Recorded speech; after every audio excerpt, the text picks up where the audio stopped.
sitting back and relaxing with each other.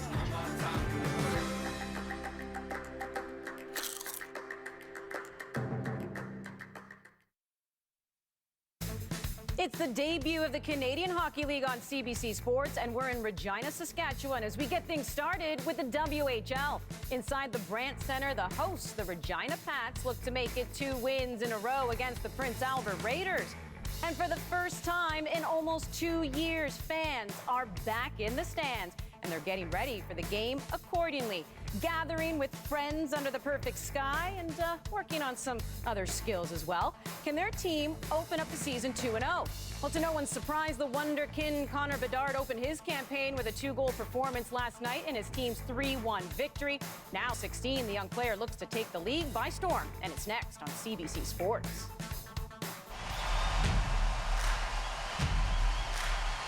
Oh, my goodness. We are champions! Light your fires and get your power on. Now or never, this is your time. And he finished it! Connor Bedard, turn on the red light. What a goal! Wow! Rock the sunrise! You're next to take a fire. Once you show them how, show them it's done, yeah!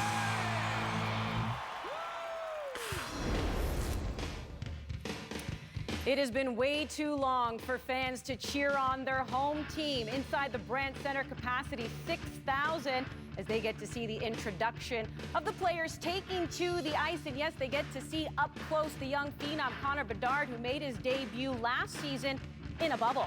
15 games, 28 points, on his way to be named Rookie of the Year. But now they feast their eyes on him in person as we welcome you inside our CBC Sports studio. I'm your host, Annie Petrillo. Stop me if you heard this before. These last few years, yes, it's been a very bumpy ride for sports organizations, and the Canadian Hockey League is no exception. In fact, the last 2 years, the Western and Ontario Hockey Leagues did not crown a champion. As for the QMJHL, they did crown a champion this past season after having to cancel their 2020 playoffs, but now all 3 will be playing full seasons, and some of that action can be seen right here on CBC Sports beginning today. We're going to bring you 6 exciting matchups, 2 each from the 3 major junior Canadian leagues. Those games are taking place Saturday afternoons this fall, 3 p.m. Eastern. Well, last night was puck drop for the 21-2022 season. Regina visited Prince Albert in the season opener, and the star of the show was the difference. Bedard beats Carter Suryenko to give the Pats a 1-0 lead.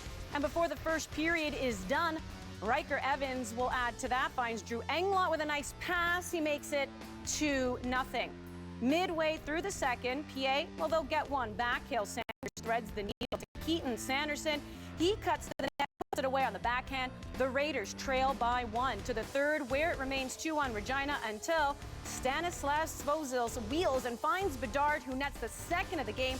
3-1 is your final. The Raiders, of course, looking for a little bit of redemption here. So again, that's your upcoming schedule as we now welcome PJ Stock, former NHLer, to our CHL coverage here on CBC Sports. Quick turnaround for these 2 teams. The NHL doesn't play 2 games in less than 24 hours. Junior, 2 games in 18 hours, add in a 4.5-hour bus trip. So it's going to be an interesting one today. I have a feeling they're still pretty pumped up for this one because, as mentioned, they haven't had a chance to play in front of their hometown fans. At least the Pats and the Raiders will want some redemption, but of course Connor Bedard's the story. And when it comes to a young player, a lot of people want to know, okay, well, who does he compare to when it comes to NHL players? That's how they kind of understand where the skill set is. So who would you compare him to? Skating-wise, he's not the fastest guy in the league, but he has his body control and his edge control or something that's really going to stand out, and the way he loves to attack the net. And if he can't attack the net, the way he can shoot the puck. Most players have a specific wheelhouse. He has anywhere the puck is near him is his wheelhouse. This is him at 15 years old in the under-18 tournament. Going from his forehand to his backhand, off the toe, full speed, shelf. This is last night, another one. He can pull it in, he can pull it out. I said it, Barzell, he skates like, well, he shoots it like Austin Matthews. Front foot, back foot, change up the angle. And again, like I said, if he doesn't beat you with the skating, he will beat you with his shot. As you mentioned, 2 goals just last night. Last year alone, he led the league 15 games, led the league in points. It's going to be a fun year for Connor Bedard this year.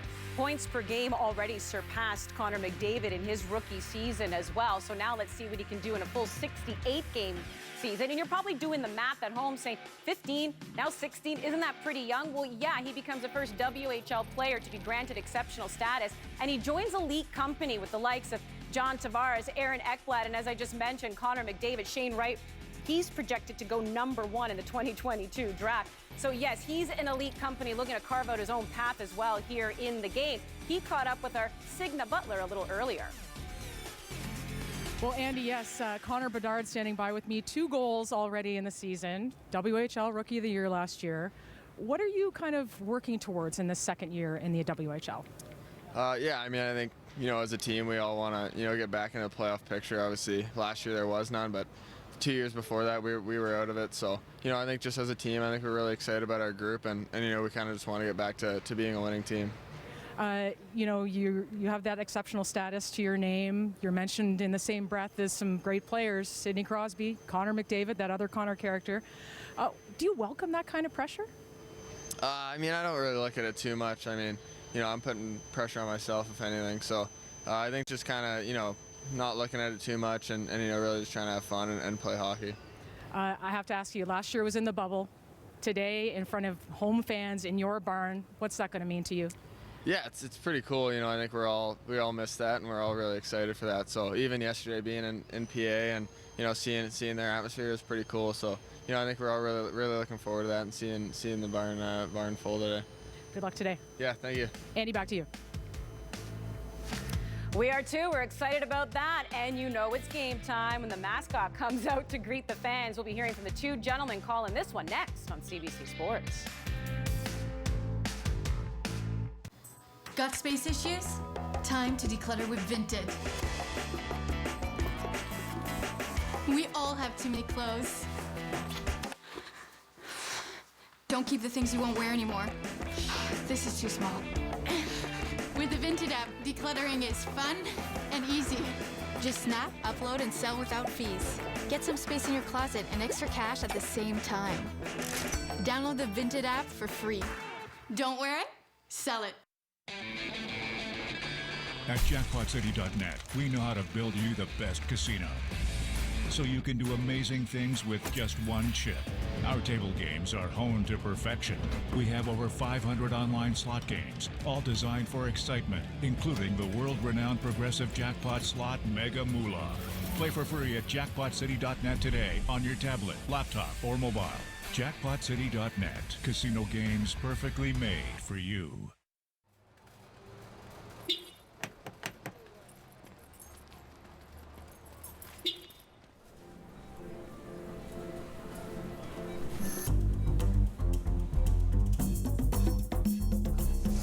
Ever looked at something and asked, how'd they do that?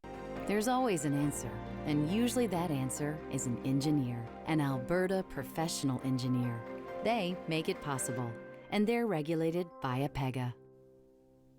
What's going on? You can catch an all-new episode of Strays. Oh, fun. Wow, exciting. I look like a completely different person. Wait, should I not try to look like me? Ideally, no. Strays, Tuesdays at 8:30 on CBC and CBC Gem. I'm investigating something pretty big, and I'm in pretty deep. Finley Cullens are involved in a smuggling operation, and you're gonna help me bring them down. I am gonna need more than ketchup chips to keep quiet.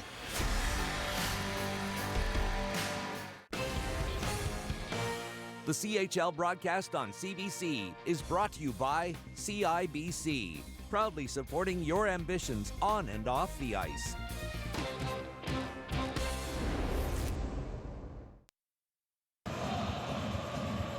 Well, it's a wonderful afternoon for hockey in Regina, just moments away from the start of this year's 2021-22 CHL on CBC hockey season. I'm Victor Finley. That is Sam Cosentino. Just like everybody else today, Sam, we're excited to watch Connor Bedard, but we can't forget about another great young player on the Prince Albert Raiders. Ozzy Weisblatt makes his return from San Jose Sharks camp. He was the last pick in the first round of the 2020 draft to the San Jose Sharks. Here's a guy who plays with passion, energy, and obviously he can produce. When you look at a Prince Albert team that had only 22 shots on goal, scored just once last night in that home opener, that injection of offense should be huge for Mark Abscheid and the rest of the Prince Albert Raiders. Weisblatt, of course, brings experience to the table as well. That'll be at a premium considering how little these two teams have played over the last couple years. Let's get you introduced now to the starting goaltenders for this contest. In between the pipes for the Regina Pats is young 17-year-old Matthew Keeper. He had an excellent preseason with a .945 save percentage and a 2.00 goals against average. On the Prince Albert side, fresh off an appearance with the Calgary Flames at their training camp, Carter Suryenko returns to the pipes. He was excellent a night ago in the 3-1 loss, 36 saves on 39 Regina shots. And we are underway from the Brandt Center. Early on, the puck gets played deep into Prince Albert territory. And less than 24 hours removed from their season openers, these two teams do battle again. Of course, provincial rivals. So a 4-hour bus ride directly south from Prince Albert to get to the provincial capital of Regina. Here come the Pats in over the line. It's the captain, Logan Nyhoff, who sends it in behind Suryenko's net. Comes around over to the far side. Reese Vitelli, another key addition to this Prince Albert lineup. He did not play last night at home. He was on his way back from Arizona Coyote training camp and slips into the lineup today. No question, you talk about adding more offense. Vitelli was the second leading scorer in the Regina hub for Prince Albert last year. So you get your top two scorers back from a year ago. Should help provide some offense for this Prince Albert team. Over on the far side, picked up and nudged out to center. Jake Johnson slides it through, looking to corral it. Was Carrier, and a big hit at center ice as Eric Pierce gets his bell rung. And almost a minute and a half into this game, our first big collision. Well, that's big Luke Bateman, and he was acquired in a trade for the Regina Pats as a guy that adds a different dimension than what they had. A lot of puck movers, more skilled guys, good skaters, but Bateman adds exactly this, the physicality. Steps up in neutral ice, drops Pierce to the ground, and an excellent clean hit there to try and ignite this Regina team. What a beautifully executed hit, although it was called on the penalty. But you got to come through neutral ice. You better have your head up, or that is what is likely to happen.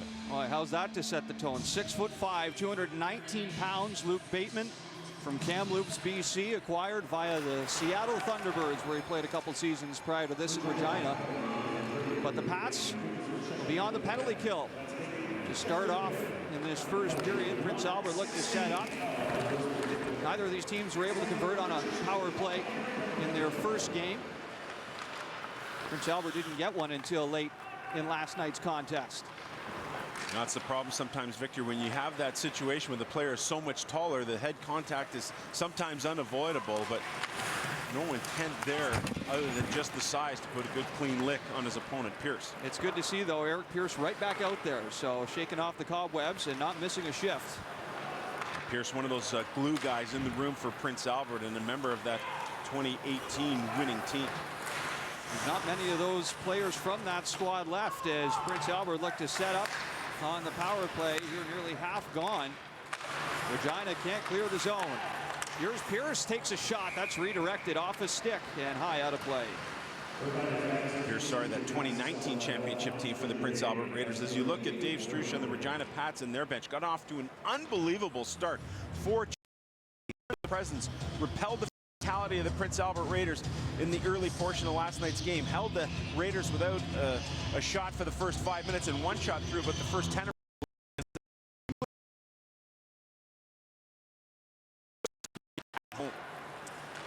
and Regina can't clear off the draw, so Prince Albert looked to set it up, but it ricochets off the leg all the way back. Mikulon is going to go back to his end. Of course, it was a great start for Connor Bedard. His third shift, scored his first goal of the season, added another as well. So 2 straight years Connor Bedard has beat the Prince Albert Raiders twice for a multi-goal game to start the season. Bedard is the first ever exceptional status player to score 2 goals in his junior hockey debut.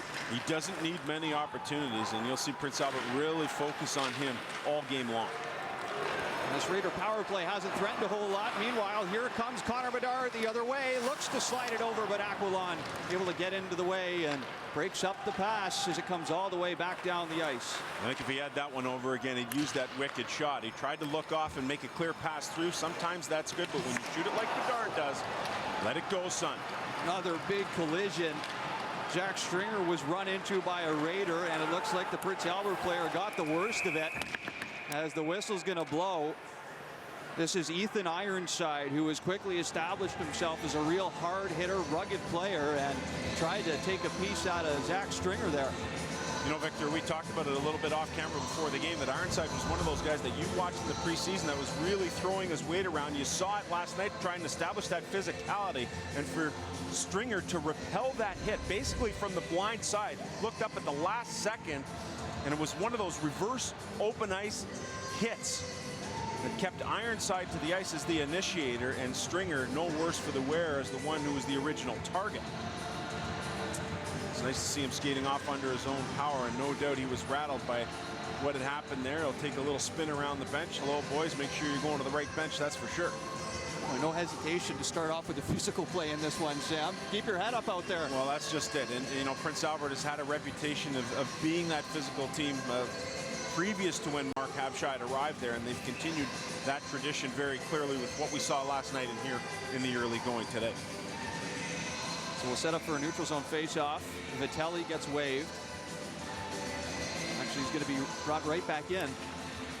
And he'll take this face-off. It's won back by Regina for Tom Cadu. And from center, they sweep it in. Surienko fields it with the glove.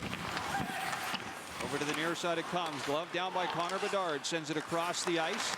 Centering feed intended for Zach Stringer. Didn't get through. And now Prince Albert gather control. Bring it into Regina territory. Drop back, and a low shot off the stick of Evan Herman is warded away. As Weissblatt looking to pick off this pass as Zach Stringer sends it off a skate. And back through center. Here comes Jake Johnson. Waited with it. His pass was intercepted. King Kakala got it started. Back up the other way. Here come the Raiders with a shot. That's fought off. Sent back around behind the net. Centered again. Deflected by the stick of Bedard out to the line. Kyle Crocker sends it around. Johnson pressures his man as Sanders tried to get it out. It's picked up by Cole Dubinsky right off of Sanders, and Sanders brings it in over the line, cuts up the middle, threatens to shoot, and sends it just high on the blocker side. Quite an effort there, 1-on-4. Regina under all sorts of pressure here from the Prince Albert forecheck in their own zone. Luke Bateman tries to get it out, he can't. And Regina finally get an opportunity to get it through center. They do, and there's a whistle here on the play. I just want to take you back to the faceoffs. A new rule implemented in the WHL this year is rather than remove the player from the faceoff circle, the same player remains there but with a warning. And if he were to commit another infraction off the draw, he'd be called for a delay of game. So that's why Vitelli tried to switch out with Weissblatt. Vitelli had to go back into the circle there as everybody, including the officials, get used to the new face-off rule in the Western Hockey League. It's one of a couple rule changes this year. They've brought in the offside plane rule as well, so your skate doesn't have to be touching the blue line anymore to be onside, just has to be on the plane. Face-off is won by Regina. They'll go to work on the power play. It's McCauley in the box for hooking. And Zach Smith tries to shovel it through the middle to start it off. It's picked up by Pierce, low in his own zone. Chance to clear it. And he fires it off the boards and out. Regina was 0 for 5 on the power play a night ago.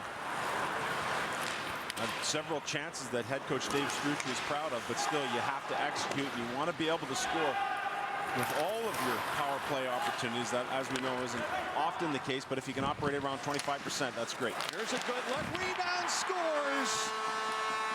second chance opportunity. Sloan Stanek finds the back of the net, and the Regina Pats strike first on the man advantage. Well, we just talked about that, and what was really interesting when you watched last night's game, Connor Bedard was the shooter, and Mark Habscheid said, you know what, I'm going to put somebody on Bedard, period, end of story, and then get into a 4-on-3 situation, see how it goes. And yes, while it created several opportunities, they didn't score in the 5 chances you mentioned.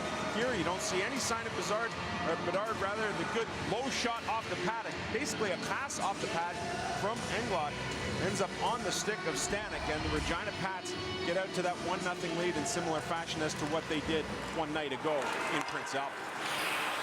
Sloan Stanek scored just 1 goal in the bubble season a year ago in 24 games, so he's already equaled his output this season with a goal in his 2nd game. Hard to imagine that Regina power play won't be good this year with the likes of Connor Bedard, of course, the quarterback. We didn't really get to see there is Riker Evans as well from the point. What a rise to prominence for Riker Evans.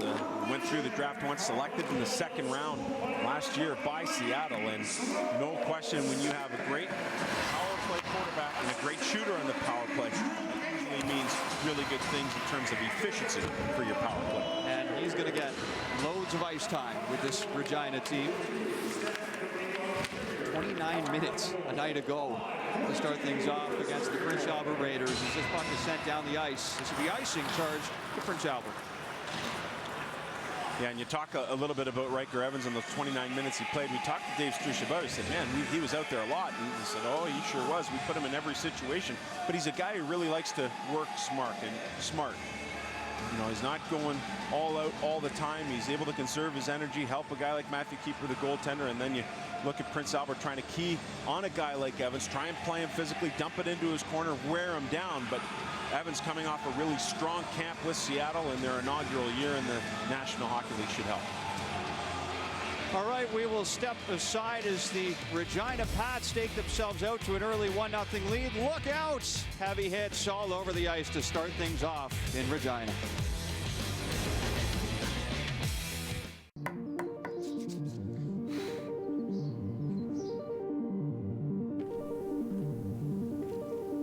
At CIBC, we believe the difference between having a dream and achieving your dream is finding someone who cares enough to help make it real.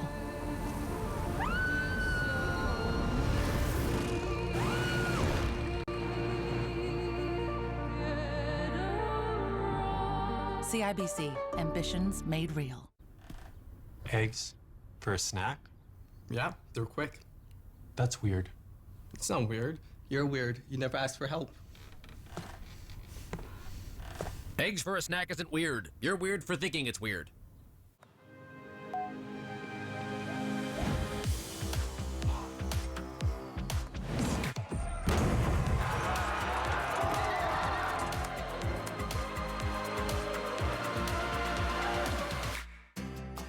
Roll Up to Win is back again because Canadians deserve a reason to win now more than ever. And with more prizes than ever, you may be one roll away from a Hilton getaway, a Tim card, or an all-new 2022 Volkswagen Taos. When every roll wins, everybody has a reason to celebrate. Roll Up to Win is back. It's time to play, Canada.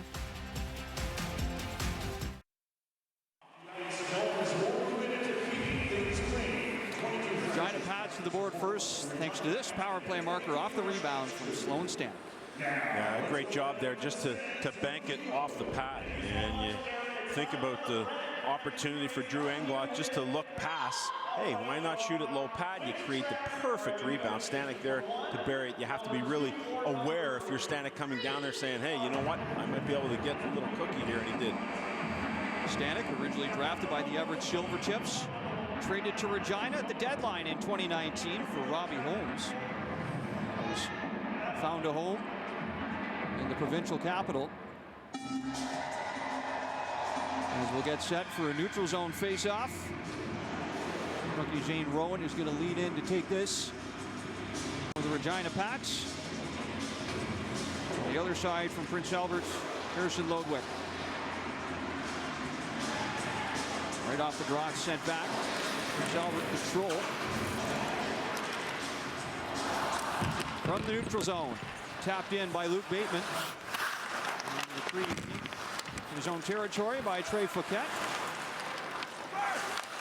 The young defensive pairing of him and Terrell Goldsmith on this Prince Albert team, and one they hope will carry the torch for years to come. Goldsmith's a monster out there. You can't miss him. He's big, he's powerful, he's nasty. Plenty of battles with Peyton Krebs in the bubble against Winnipeg last year, and he's back at it again this year. This one centered, and a shot is ripped wide by Luke Bateman. Regina will to zone as Jake Johnson slams it in, and Bateman goes into the boards. And Ethan Ironside, who's back out there. Aquilon sends it behind the net. Prince Albert will try and break out, but again, the forecheck from Regina Pats causing all sorts of problems. Out to center, shot in. Keeper's out of his net to play it. Slides it over to Bateman. Pressured by Pierce, passed off. Up the wing it goes. Nyhoff gets it out to center, picked up now by Zach Smith. Younger brother of New Jersey Devil prospect, and now defenseman Ty Smith. Takes a wild bounce out in front. Here's Riker Evans with a shot, and that one carries just wide of the net. And it comes all the way back out to Regina's line. Evans got the unexpected gift, but couldn't put it on the target. Sent into the corner again by Zach Smith. Battling for it. Pull carrier. Comes loose behind the net for Adam McNutt. It was man with an outlet pass, but Jack Wilson was quickly pressured. Well, it took Regina a little bit to get going here in this game, but it is looking a lot more like the start they had in last night's game in PA. The forecheck absolutely relentless for Dave Struch's team right now. Through center, Connor Bedard trying to track down this puck. It's taken away, dragged to the front, and loose for a moment, settled back down by Riker Evans. Saucer pass right into the feet of Stanislav Svozil, and this puck goes out of play.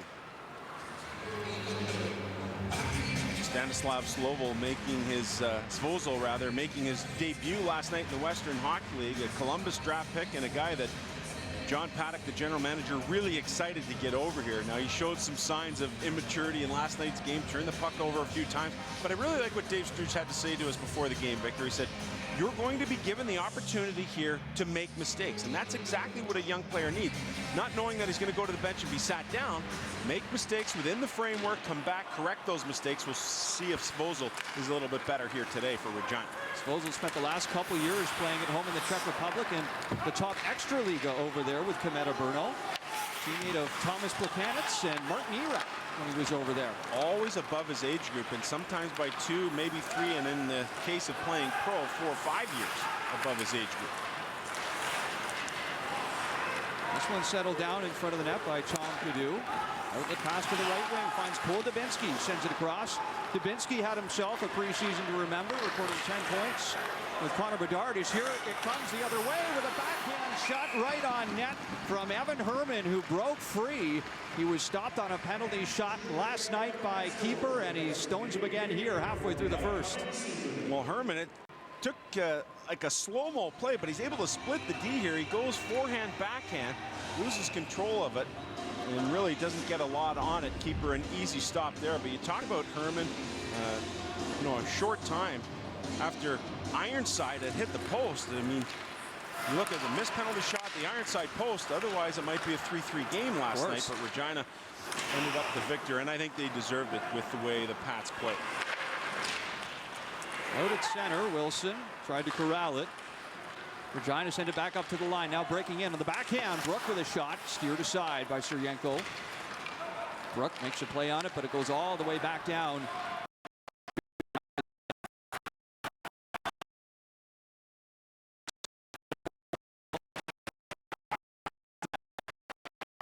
All the way inwards. And picked away by Landon Kosier. Hustled over the line. Settled down. Pakala sends it ahead.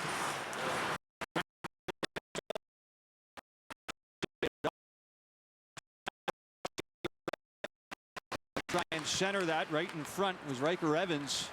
He's an active defenseman. He'll play all over the place.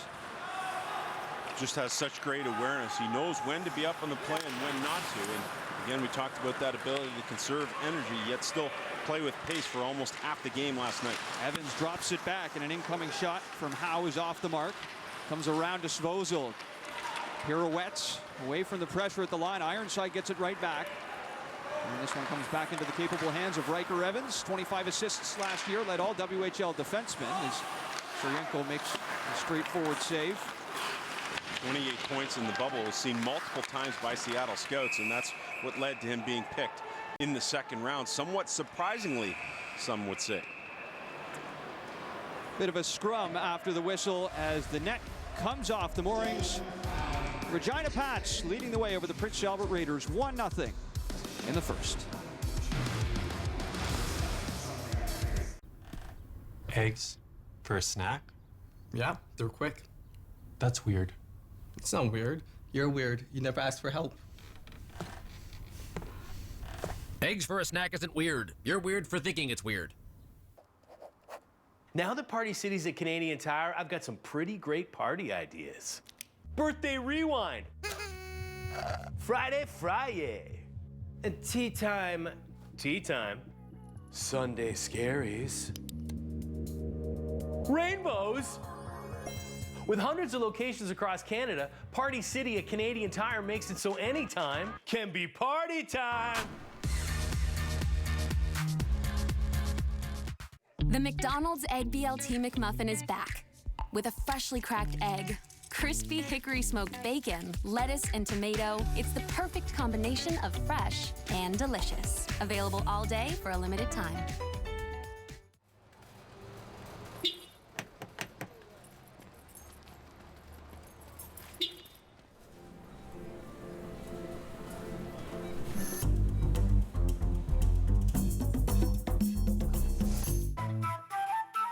We all need something gentle to take the weight off our shoulders, and something plush to help us put our best foot forward. The greatest strength comes in the softest packages. Try Soft and Strong Purex. Exceptional player Connor Bedard is someone that everyone across the Canadian Hockey League will have their eyes on this season, and for good reason. He got off to an unbelievable start. How about this? Right wing, right shot, goes across the body, top shelf to beat Sarienko, and then a little bit later, the power of that shot lands on the pad of Sarienko, but ends up going into the back of the net. A 2-goal performance and a 3-1 win. Connor Bedard, exceptional, based largely in part to his ability to shoot the puck. He is something else. The Top Prospect Scouting Report is brought to you by Kubota, the official tractor and compact equipment partner of the Canadian Hockey League. Connor Bedard finally getting to showcase himself as well in front of the hometown fans in Regina. Was played last season in the bubble where he was brilliant, then left halfway through that season to go join Team Canada at the U18s. Developing chance there is quickly taken away as Bedard plays it over. That was fun to watch, wasn't it? Connor Bedard and Shane Wright both suiting up for Canada. Two of the most exceptional young players in every sense of the word in the country. Well, we got to see Matvei Mishkov perform well for Russia there. He's an up-and-comer. He'll rival Bedard for that 2005 draft class. So it was a blast to watch. Bedard 7 goals, 7 assists in the tournament for Canada, winning gold after putting up 12 goals and 28 points before leaving the bubble with Regina. We're going to see another Prince Albert power play here. And here's why. Stringer, no doubt, a little bit upset from Ironside taking a run at him earlier in the game. And he tries to exact a little revenge at one of Ironside's teammates. He ends up in the box, and some of that discipline we talked to Dave Scooch about before the game seeping into this Regina Pats game here so far this afternoon. Now is Remy Akalon going hard into the boards. Of course, this is a pretty bitter rivalry. Anytime you got two teams from the same province going at it, that will see each other a lot this season in particular. Bound to be some physicality throughout as Prince Albert set it up on the outside. Pierce posts up in front of the net. From the wing, the shot scores! Ozzy Weissblatt, welcome back straight from San Jose camp, and he pots one in on the power play. Well, you know what's fascinating for me, Victor, when you look at this goal, let's go back to the draw, and you see Nyhoff had committed the infraction, the violation on the draw. He had to stay in the circle. He was much more gun-shy. That allowed Prince Albert to win the draw from there. They're perfectly set up in the offensive zone here on the power play, and it doesn't take Ozzy Weisblatt long to get on the board here. Right shot, right wing, goes far side across the body to beat Kuiper above the blocker. A fantastic shot, and that's exactly what Prince Albert's looking for from Ozzy Weisblatt. Bring that to the table every night, and oh yeah, he'll talk about it thereafter. Weisblatt had an excellent bubble season, especially toward the end. Had points in 11 of his last 12 games. Now you can make that 12 of 13 as he starts his season off with a goal in the first period. Regina looking to get it right back. Centering attempt. Puck will roll all the way back through the neutral zone. Bateman's got to hurry up, catch up to it. Pierce was applying the pressure, coming back. A check that was Herman. As Evans sends it back over. Picked up by Bateman. Sent over to the far side. Elevated through the zone.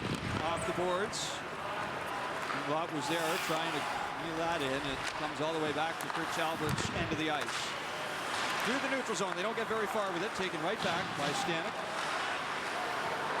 And Regina turned back at center. Prince Albert in the other way, and a low shot is kicked away by Keeper. Over to the near side. Pakala is searching for it. Comes back out to Johnson, and the Pats will break out. Backhand off the boards.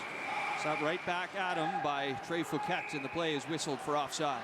You know, we talked about this new rule being implemented in the Western Hockey League, and I think it's really interesting to note here. Nyhoff's a good face-off guy, and you see there, okay, Vitelli, no, you got to come back here. Weisblatt wants to go in. No, that doesn't make the cut. That's one violation. You'll get notice if you do it again. That'll be a delay of game. And we saw the exact same thing here on the power play. Nyhoff, after being given the warning, has to really lay back, because if he commits the infraction, they go down 2 men. And instead, it was a clean win there to allow Weisblatt to eventually score the power play goal. So a key note to keep an eye on throughout the course of the season.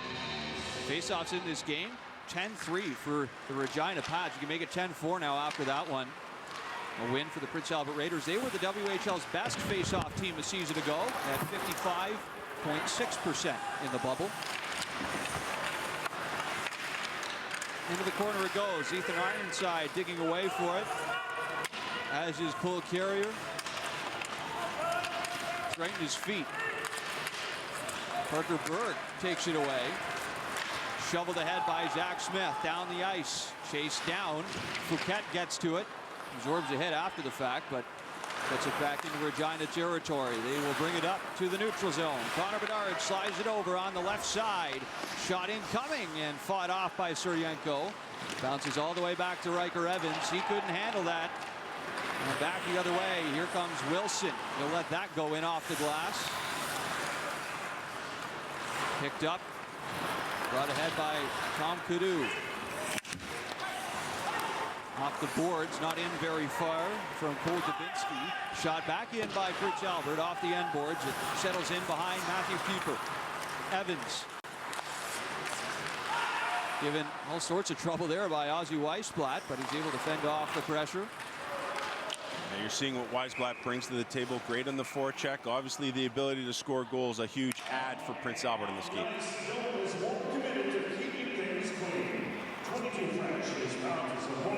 A big goal for Ozzy Weisblatt. Gets the Prince Albert Raiders right back on the board here in a period where you could say they've been outplayed by the Regina Pats to start. 5 minutes left in this first period. These two teams split the season series in the bubble. 2 wins for each. Meet 8 times this year, with one of them already in the books, but after this afternoon's game won't meet again until December. Held in by Remy Aquilon. He plays it low in the zone. Kadu, his man tied up. Evans has his as well. Connor Bedard tries to pick it away. He's leaned into by Pierce. A bit of a different look there on that defensive pairing with Tom Kadu and Riker Evans. I haven't seen Svozil in a little bit, Sam, so we might have to keep an eye on that. It might just be changing things up for Dave Struch a little bit, and rather than kind of be the sidecar to Evans, maybe Svozil would be better positioned to take the lead role on the pairing we'll see how that plays out the rest of this game. Through center ice. Here comes Keaton Sorensen, drops it off, and a shot from Eric Pierce right in on Matthew Keeper is scooped up. Some more extracurriculars after the whistle, but they will be broken up. Ozzy Weissblatt on the power play has us at a 1-1 game from Regina for the CHL on CBC.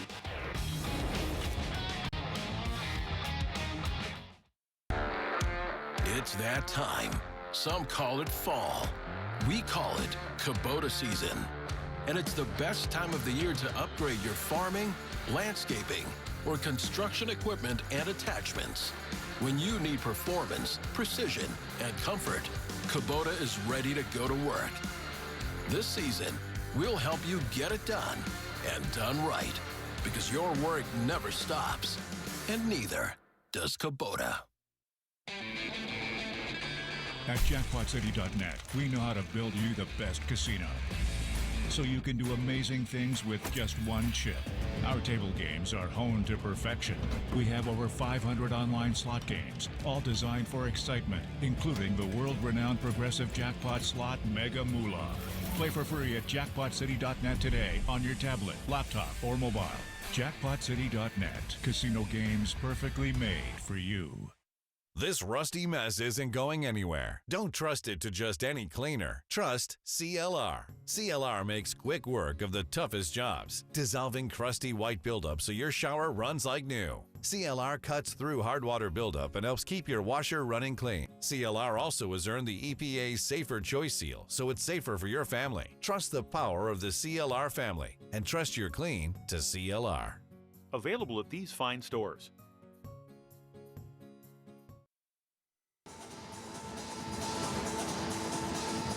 During the break, head coach of the Regina Pats, Dave Strush, pretty animated conversation here as he gets the troops over to the bench, Sam. Well, he has passion and he has energy, and I know that's absolutely killing him to have to wear that mask all the time because he likes to get it out there.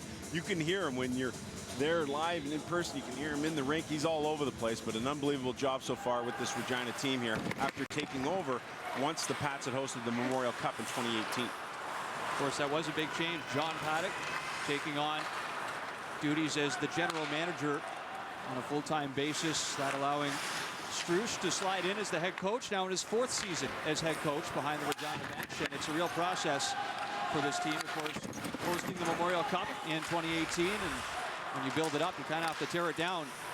There's a loose puck in front, almost settled down by Matthew Keeper. It stays loose, and loose in front again. This time he's able to corral that, and will hang on for the whistle.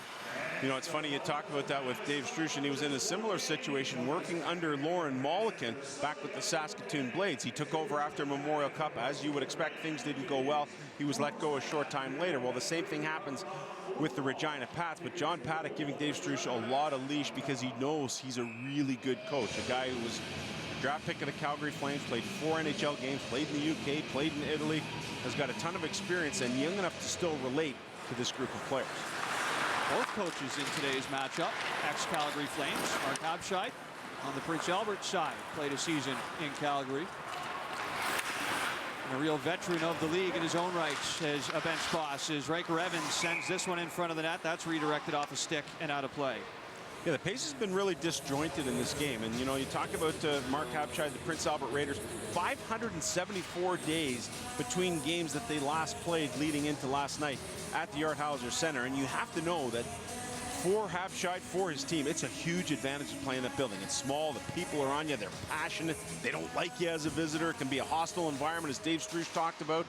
And they get that opportunity last night. Unfortunately, it didn't work out in their favor. But they'll be happy to know that they'll have the comfy confines of the Art Hauser Center the rest of the year in this Western Hockey League schedule. Logan Nyhoff lining up to take this face-off head-to-head against Reese Vitelli. And Vitelli controls it off the draw. Banks it off the boards, up to center. Weissblatt sends it in. For the corner to retrieve it as Akalon sends it all the way back across, and Weissblatt separated from the puck. Back through center. Here comes Drew Englund to the near side and just able to slip past the hip from Aquilon. Looking for the old school hip check there. Never get enough of those. Comes into the corner for Johnson. He slips past the pressure from Herman. And back out to center. Picked up by Nyhoff and over the line. Slings it across up the middle. That's broken up. And back at center. Here comes Pierce. Gentle shot to the net. Steered to the end boards by Cooper. A couple of times where Pierce has had an opportunity. It's simply just throwing it on net. Maybe looking for his line mates to bang and crash. But surely he's got more to his shot than that. Here come the Pats. Back out to center. Connor Bedard with some speed. He was poke checked that time by Tatum Gislason. Comes back to the line. Across. Tom Cadu can't get it through. And back for Cole Dubinsky.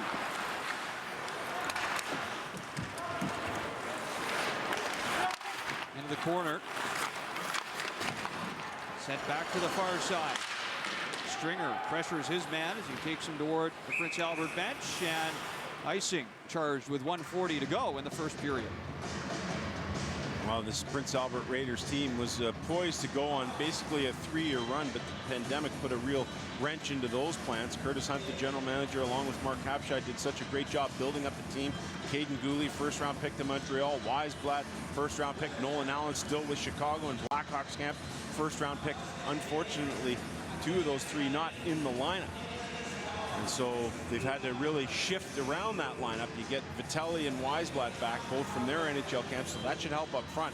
But you think about the loss of 2 guys, first-rounders in the back end, Caden Gooley especially, the way he's playing with Montreal right now. Oh boy, you might not see him back. Right, well, there's of course that big vacancy with who knows what's going to happen with Shea Weber if he's ever going to play again with the Montreal Canadiens. And as you mentioned, Sam, Caden Gooley has looked real solid on a defensive pairing with David Savard. And now you get Terrell Goldsmith is the guy that torch will be passed along to, and they're hoping that they can get some mentorship from those guys. But Allen taken by the Chicago Blackhawks with the last pick in the first round of the 2021 draft. Gooley just an absolute stud. His brother Brendan, an NHLer as well. And Ozzy Weisblatt, who's got the lone marker for Prince Albert in this one. Off the face-off, taken by Fouquet. Pretty good tradition recently of defensemen coming out of Prince Albert. Of course, Josh Morrissey comes to mind as well. He was a real good junior player and turning into a great piece as well for the Winnipeg Jets. Some big names. How about a guy by the name of Leon Draisaitl, a former Raider? Both of those players went to the Kelowna Rockets and almost got a Memorial Cup title together. They fell just short to the Oshawa Generals in Quebec. Hit along the far side boards. We've seen plenty of this in the first period, and more physical play leads to another power play advantage. Yeah, and this was to be expected. Anytime you have a home and home, anytime you have the short turnaround, you're going to see some of the bitterness from the night earlier carry over. That's exactly what we're seeing in this one. And Stanek, who's the goal scorer for Regina, does a number on Fouquet as he turns his back to try and spin it back towards the blue line. Just didn't work out, and now Regina will be shorthanded yet once again. So after both teams drew an 0 on the power play a night ago, they both converted on their first opportunity this afternoon. Regina and Prince Albert both 1 for 1.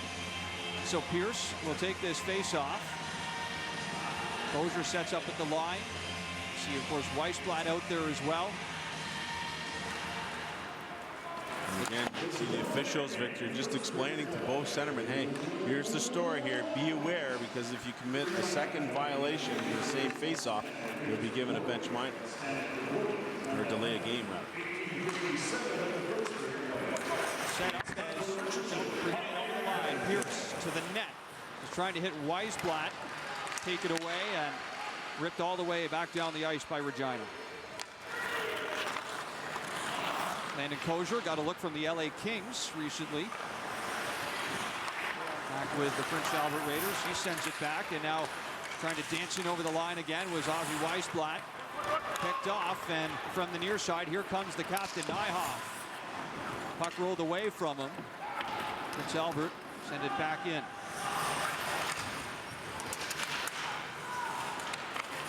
Along the boards, Pierce has it roll all the way over to the far side. And the pass intended for the blue line misses all the way back down the other end of the ice, as that brings the first period to a close. A power play marker on either side has us tied at 1-1 through 20 as we send it back to the studio for Andy Petrillo. Thank you, Victor. Yes, some heavy legs to start this game after a quick turnaround. But yes, both teams finding the back of the net on the power play. Sloan Stanek for Regina, then Ozzy Weisblatt answers. It's 1-1 after the first 20. What does PJ Stock make of the action? He's next on CBC Sports. Probably didn't even hear me. He's so old. He's not old, he's 60. 60, eh? That's when you test those ears. Test your ears at 60 years. A polite reminder from Hearing Live Canada. 1280 M Terrace. This is 1260. 60, eh? That's when you get those ears tested.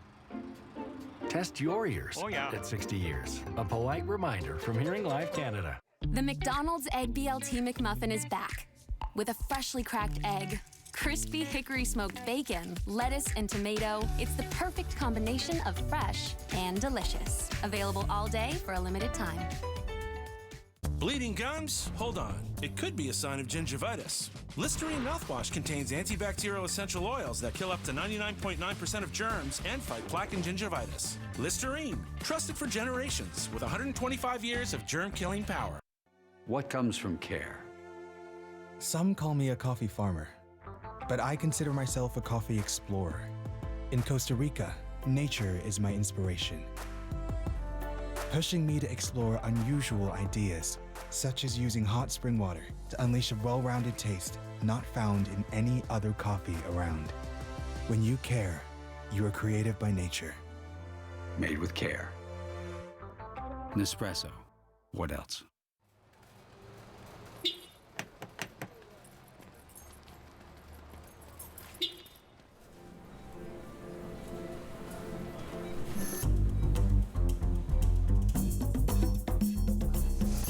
How do we define carefree energy? The same way you do. It's there when you need it. For everything you do, from grilling, to chilling, to quaffing your best friend. Your tea, hot. Your gazpacho, cold. Just as it should be.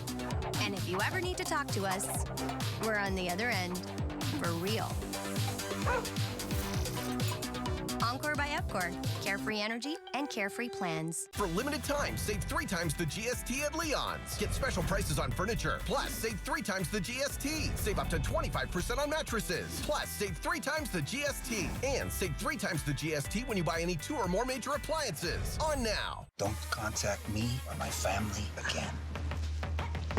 A 20-year sentence after everything this woman's been through. You just can't lose hope. Be ready for anything.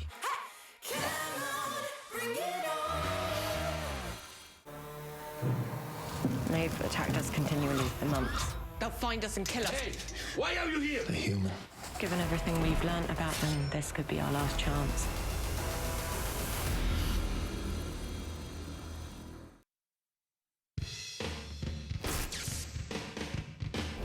After 18 months of interruptions and delays, the CHL is finally back, but forecasting which teams will come out on top has never been more difficult. CBC Sports' Rob Pizzo and the voice of the CHL on CBC, Victor Finley, have broken down the most unpredictable season yet.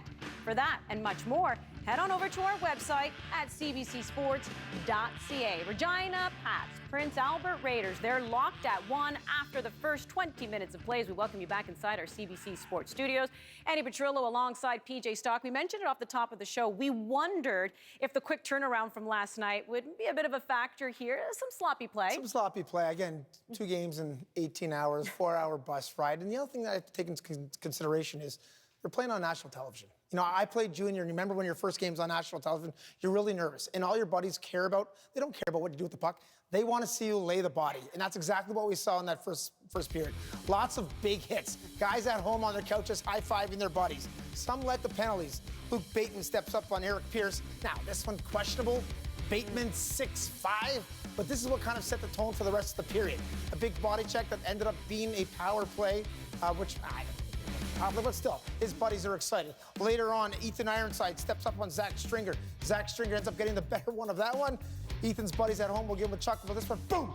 Right as it comes across the middle, Ironside, a little winded, went to the bench, did finish in later on in the period. Sloan Stanek Little penalty on this one, a little too aggressive. Doesn't even think about playing the puck. Gets Troy Fouquet in the backside, and that there led to another power play. Yeah, some big hits in that. Big hits. Yeah, and as you mentioned, you wondered if some of them were power plays. The coach now is like, okay, guys, you got your first period on television. Yes. Calm down. Calm down a little. Yeah, and back-to-back games. Of course, you have the Pats who don't play again till Wednesday, and you have the Raiders who don't play again till Friday. So the coach is probably saying, just come on, 2 more periods, and then you'll get some rest mixed in between. But we did see some goals in this one, and just like last night, the Pats get on the board first. Unlike last night, where they went 0 for 5 on the power play, they do get this one man advantage. It's Sloan Stanek. And I love the National Hockey League. We're always talking about how smart the players are. They're now that in junior hockey. And this goal here is a perfect example of it. Everyone talks about, coming down the wing and, you don't have a great shot. You're not going to beat the goalie because these goalies are so big and so smart. Do a shot pass. Put it off the goalie's feet. Make him go down. It's almost an indirect pass. Oh, the NHL guys do it. They're so great. No, it starts here in junior. What a great play here on the power play. Goalie has to make the save. Goes off Sarayenko, and there it is. Sloan Stanek got the late penalty. Just a brilliant play. That's just a great play. Goalie has to make the save on that one and get the guys on the board 1-0 early. Well, as you showed with that hits pack, lots of power plays here. And unlike last night as well, where the Raiders went 0 for 2, they answer with the man advantage. This is Ozzy Weisblatt. He's the 2020 first-round pick, 31st overall by the San Jose Sharks. He gets them on the board to tie this up. Pre-game we talked about Connor Bedard, how he shoots and how great he is. We left out a couple other superstars in this game. Ozzy Weisblatt, as the guys in the pre-game show talked about, watch this shot. Power play, the skill set. Again, NHL guys are so skilled, but now it's junior. These guys are hockey robots at such a young age. This shot is brilliant. Look straight there. Look at it on the backside. Ozzy Weisblatt coming off the corner, and there's Matthew Keeper who has to lean a little to his left. And now watch this shot. Zing! 1-1. Pierce providing the nice screen on this one, too. It's an offside shot, too. It's an offside shot. Not to be a left-hand shot. It's a right-hand shot. Not a lot of space. Picks the top corner. And it's just the skill set of the younger players today is something that makes you that wows you as a fan of hockey. This is still anybody's game as we are locked at ones after the first 20 here. This is the first game of the CHL on CBC. Fans once again back in the stands. But hey, precaution, wear those masks. More coming up. Stay with us here on CBC Sports.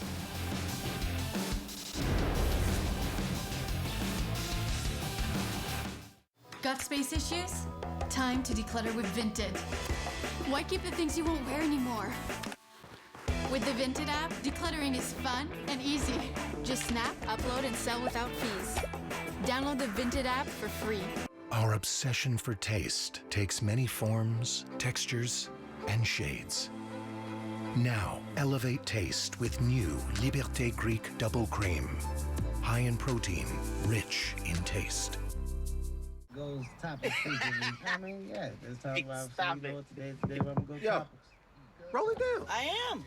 You don't need a car to listen to Sirius XM. You can listen anywhere. You know that, right? What? Kevin Hart's Laugh Out Loud Radio. Kevin, you could use your phone. What? What? Alexa, play Kevin Hart's Laugh Out Loud Radio on Sirius XM. What?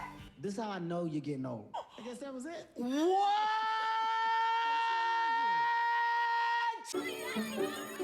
The Lysol Here for Healthy Schools program is committed to curbing the spread of illness-causing germs by teaching healthy habits and donating Lysol products to schools across Canada.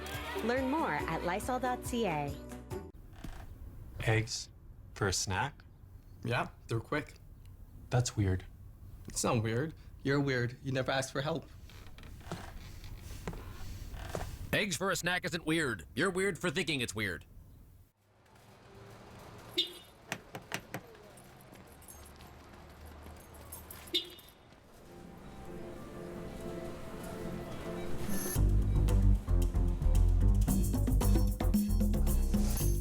I bet you're feeling your throttle body actuator is sticky, am I right? A little bit. So you know what that means. We're gonna have to run an OBD. OBD. I was thinking. Right. And while I'm under there, I'm gonna look at... Bottom part. Under bottom. Okay. Vehicle lingo can be confusing. We'll make it simple with Fountain Tire's Digital Vehicle Report. We don't just tell you what's going on, we show you. Oh. Fountain Tire. We're on this road together.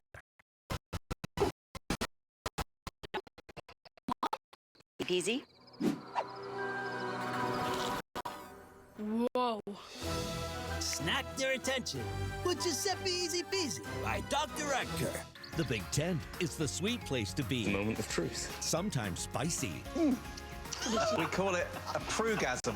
But never bitter. As long as it tastes all right, I'm happy. The Great British Baking Show, Sundays at 8 on CBC and CBC Gem. New season. You got this. New dragon. That looks very cool. New deal. Thank you so much. But not every pitch is a match made in heaven. I don't think this is gonna work. Guys. Wow. An all-new season of Dragon's Den on CBC and CBC Gem.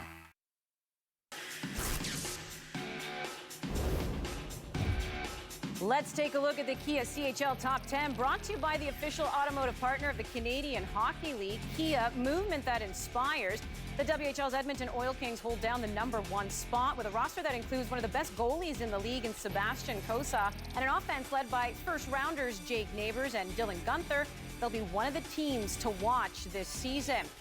Great news, the 2022 Memorial Cup presented by Kia is set to take place at the home of this week's #3 ranked team. That would be the 2011 champions, the St. John Sea Dogs. It was way back in 2019 that the Memorial Cup was last raised. 2 tournaments have been canceled due to COVID-19, so we look forward to seeing a new champion raise the cup next June. Right now, we are bringing you Regina Pats, Prince Albert Raiders, 1-1 after the first period of play. Let's hear from former NHL coach of the Sens and Jets and now current GM of the Pats, John Paddock, with our Cigna Butler. Well, Andy, thank you. Face familiar with Canadian hockey fans, John Paddock. And John, you know, fair to say, a lot of attention on the Queen City since the addition of Connor Bedard, fair to say. But can you put into words what he's brought to this club? Well, you know, he was granted exceptional status, so I guess that's a key word that we use and throw about, not necessarily loosely, but you know, whatever that means to a lot of people, it brings a lot of different things. You know, it brings an excitement, it brings a tremendous addition to our team, and I think those kind of players make other players better. So it's created everything that we had hoped for and probably more. You know, I don't need to say that it's been a difficult year. I know your team motto this year is March On. Speaks to a lot of things. Could you tell us about, you know, how challenging the pandemic has been for this club? You know, March of 2020, we shut down, and I think that we thought, well, this will last a month or two, and then we still thought in July that we'd have training camp, and that wasn't happening, and then we were going to start in October or November, and that wasn't happening, and, you know, fortunately we were able to play, and it's been hard, and it's been hard in different ways that I don't think everybody experiences different. The players last year in the hub, that was really hard, and so we march on, as you said. Appreciate the time, John, and we'll send it back to Andy. Thank you. Thanks, Cigna. And PJ, you have some history with John Paddock, former coach of yours. In fact, you won the Calder Cup with him back in 2000, Hartford Wolfpack. What do you remember?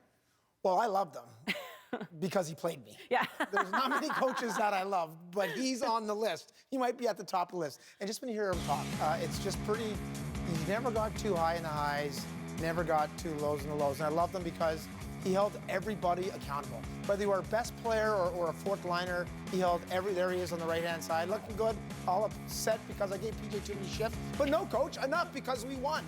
Just a guy that led us by the way that by the way he carried himself. And you wanted to do whatever you could for him. You don't want to say you don't want to win for other coaches, but he's a guy that you wanted to go above and beyond whatever you were asked for him. Just a great time, great memories with some great guys, and of course, you're only as good as the people around you, and it was great to have a man like him leading us. You were right in the middle, at the bottom. And in that whole pile up, were you at the bottom? At the bottom, yeah. They just covered you up. Yeah. Yeah, anyway, but you were there, my friend. You were there. You're a Calder Cup champion. We're getting back to the action. Second period is next when we return. Victor Finley, Sam Cosentino with your call.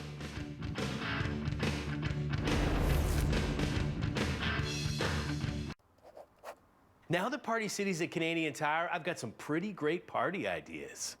Birthday rewind. Friday. And tea time. Sunday scaries. Rainbows. With hundreds of locations across Canada, Party City at Canadian Tire makes it so anytime can be party time.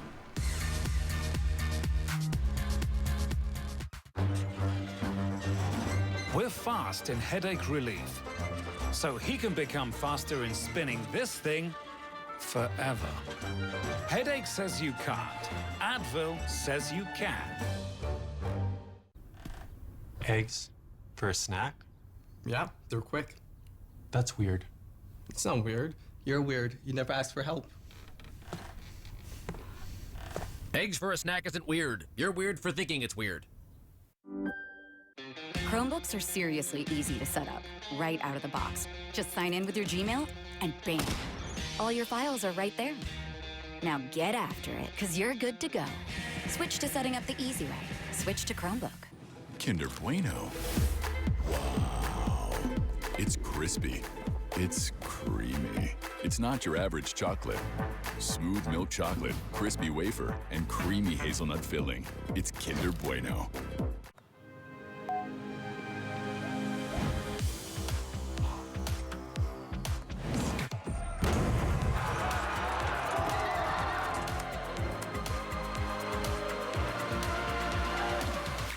Our obsession for taste takes many forms, textures, and shades. Now, elevate taste with new Liberté Greek Double Cream. High in protein, rich in taste. The CHL broadcast on CBC is brought to you by Kubota, official tractor and compact equipment partner of the Canadian Hockey League.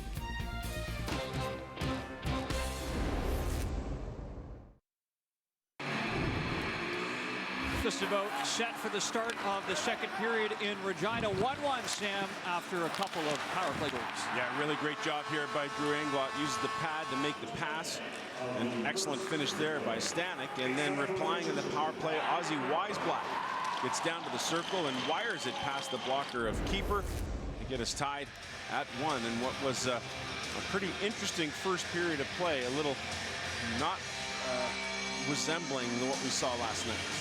Some hard hits, as well as you have a look at the scoring summary from the first 20 minutes of play. It didn't take very long for Ozzy Weisblatt to announce his presence back in the Prince Albert Raiders lineup. Of course, Reese Vitelli back for them today as well. And those are two players that have clearly made a difference already for this Prince Albert team.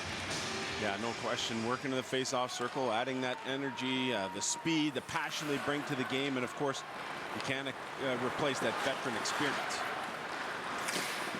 At center ice, Prince Albert starting this second stanza on a power play. Come in over the line offside. You know, I always wonder about those power plays that carry over from period to period. You think that they should be great because you've got the clean ice, the ability to move the puck crisply and quickly, but so often it just takes a long time to get into that power play groove at the start of the period, and oftentimes you don't really see many chances created on those power play carryovers from period to period. Face-off will come outside the zone. Directed back by Brook, the former Prince Albert Raider himself. Also part of that WHL championship team from 2019. His brother, a very successful Montreal Canadiens draft pick. In over the line, here comes Weisblatt from the corner. Shuffles it back for Kozier. Kozier into the corner. He turns around as well. Vitelli directs it over to the far side for a waiting Weisblatt. Weisblatt turns away in the final seconds of this 5-on-4. Reese Vitelli turns back as well. Switches with Weisblatt in his pass. Redirected off the leg and out to center. Exactly what we talked about, Victor. Just so hard to get things and get that energy created at the start of a period on that carryover power play. Long shot there, just whistled wide of the net. Trying to come back the other way with it is Sloan Stanek. Back over to the far side. Raiders control. McNutt, short pass over. Lodwick sends it in. And Bateman under some pressure from Pierce. Battle for it along the far side. Taken away by Prince Albert. Here's the shot from McNutt. That misses high on the blocker side of Matthew Keeper. Settled back down and on the backhand. Shot from Sorensen. Ends up behind the net. Sorensen broke a 35-game goalless drought with his first of the season. The only marker a night ago for the Prince Albert Raiders. Off-season acquisition from the Red Deer Rebels. It's been a long time coming. He hadn't scored since wearing that Rebels uniform. gets on the board with his first Raiders goal. And you look at this Regina Pats going back to 1917, the longest serving continuous franchise in the Canadian Hockey League. WHL champs in 74 and 80, four-time Memorial Cup champions. And more than 160 players have graduated from the Regina Pats organization to go on and play in the National Hockey League. So no doubt a lot of pride. You see the jerseys they're wearing today. What an amazing franchise. And it's nice to see this franchise back on the up and up after a couple of really good years, losing to Seattle in the final in 16-17. Matt Barzell and his group going on to the Memorial Cup. Ethan Bear part of that team, and then the Pats hosting the Cup in 2018, and somewhat reminiscent of the jerseys we're seeing here today. Of course, you see those special third alternate jerseys, and right on the front there, that is the military badge of Princess Patricia's Canadian Light Infantry, an infantry that goes all the way back to 1914. Of course, the Regina Pats were founded in 1917 and based their name off of Princess Patricia. So a great history between not just the junior hockey franchise of the Regina Pats, but the infantry as well. As here's a shot right off the blocker and a heads-up save from Sarayenko early on in this period. That was a good chance for Braxton Whitehead. Well, I got to tell you, Victor, they're like Vladimir Guerrero, those jerseys. They have knocked it out of the park. They look spectacular. Red with the chevron across the front. PPLC across the front of the jersey. Very subtle with Regina Pats on the shoulder, so not to take away from the honoring of the Canadian military. They usually have those badges that you see sported on the front on their shoulders on their regular home and away uniforms. Yeah, they look great. What a great job by the Regina Pats marketing department to come up with that third jersey. Right behind the net, Sarayenko passes it over. And Lodwick sends this one down the ice. It's scooped up by Berg. Off the board, Stringer again. Hands it ahead, in over the line. Here come the Pats, looking across the ice for Berg with Connor Bedard. Pass didn't connect. Back to the line. Berg from the near side. Shot didn't get through Sorensen. Bedard picks it up, shuffles it back for Stringer. Bedard again to the line for Berg. Shot tipped in front by Stringer, and it rolls harmlessly wide. Bedard has it again. Goes all the way back to the line. Bedard's going to go for a skate. Passes it off. Far side. Shot is stifled as Stringer picks it up. Extended pressure, 5-on-5 from the Pats. Is Dubinsky in front. Stringer the shot, and that's kept out by Sarayenko. Referee lost sight of the puck and blew the whistle. Cole Dubinsky not in the lineup, banged up from training camp, but he returned to the lineup to play on the left side. So he was late coming out of the ice on this particular shift, but once he got there, he surely had an impact. Kicks it from skate to stick to get it back out front to Stringer, and Stringer's got an unbelievable opportunity. No one impeding him to get to Sarayenko, but once again, the Prince Albert netminder, brilliant on the stop. He was excellent in last night's game. Just brilliant, stopping 36 of 39 Regina shots. Bedard stays out to take this face-off with Stringer and Dubinsky. It's Prince Albert who have control, but they're under pressure deep in their own zone as Aquilon plays it up along the boards for Crocker. And now through center come the Raiders. In over the line, onside. Cadu slides it back over. Now in a pairing with Svozil. So Dave Strush mixing up the defensive pairings for the Regina Pats there midway through the first period. That continues to be the case here in the second. It's just going to take a little time for Svozil to adjust. There he is in the rush now. Nice move from Dubinsky, who takes a shot, and Sarayenko caught a piece of that with his shoulder. Another one from the line, and that stopped as well. All the way back into Pat territory. It comes for Tom Cadu. Svozil back in over the line. Hands off on the wing to the net. The shot! And that somehow missed the mark. Right in front was Zach Smith. Sarayenko, did he get a piece of that, Sam? Oh, man, he has just been unbelievable, hasn't he? And there's Svozil really asserting himself. He comes up through the middle of the ice, does a great job dishing, and then he drives the net. And this opportunity, unfortunately for Dubinsky, he can't get it to go. And Sarayenko gets over there, creates all kinds of difficulty. penalty for him, and another good opportunity squandered by the Pats. A series of terrific saves from Sheryanko to start the second stanza. Maybe another one. This time it's blocked by Herman, and that one is a stinger. He's going to have to tough it out behind the net. Nyhoff leaned on the whole way by Gislason. Back to the line. Pats hold it in to the front. Nyhoff is there, but can't get the shot away. Broken up and airmailed all the way down the ice right to Matthew Keeper, and the pressure from Reese Vitelli forces him to freeze that for the whistle. And Sheryanko is a really interesting story. As you mentioned off the top of the broadcast, Victor, he went to camp with the Calgary Flames, and he was really good in the 2019-2020 season. 2.21 goals against, 916 save percentage, and then really struggled once they got into the bubble. And you have to wonder, it could be a number of things.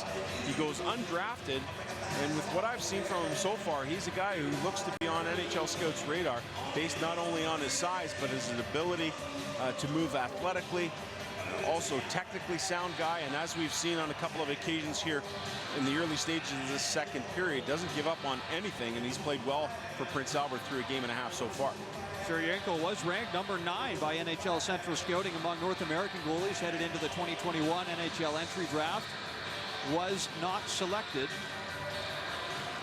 but maybe proving a few people wrong early on this season. Of course, he's still got loads of time. Ultimately came to Prince Albert as an unsigned, undrafted free agent. So a late bloomer who's turned out well, and we've got another penalty here coming up, Sam. Yeah, the penalties will continue to roll here, and at the most inopportune time for Prince Albert, when the momentum is clearly shifted into the favor of the Regina Pats. Prince Albert will give them a power play once again. It was just a bit of an aggressive rub out, if you will. So Goldsmith, the big defenseman, who's no stranger to the box here for Prince Albert, will take a seat once again. And Mark Habshai looking up saying, I don't know about that. So Regina go back to work on the power play, and they set it up at the line. Quickly snapped over. Stringer will set up in front. Connor Bedard is down low. Nyhoff looking for Riker Evans. He's got to go to center, and another penalty here off the collision.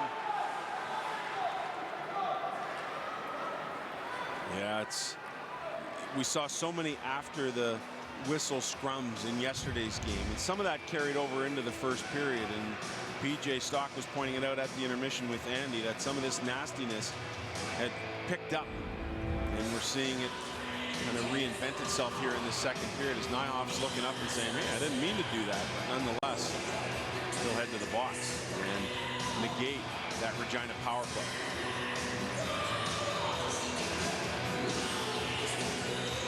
Struce never missing an opportunity to continue coaching.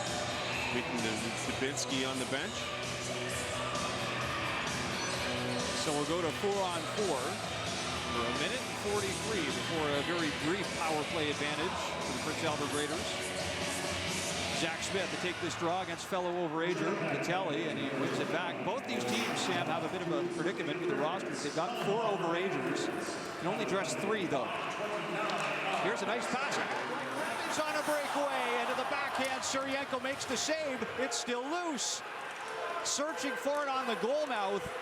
Prince Albert able to ward away the danger, and Sheryanko to the rescue again, and Riker Evans, the defenseman, in all by himself. Back to center. Prince Albert in over the line onside. Juggling it though at the line. Weisblatt tries to make a play on it. And the Pats control. Jack Smith crosses the line. He's offside. So we head to break. An exciting start to this second period. A busy man in between the pipes for Prince Albert is Carter Sheryanko.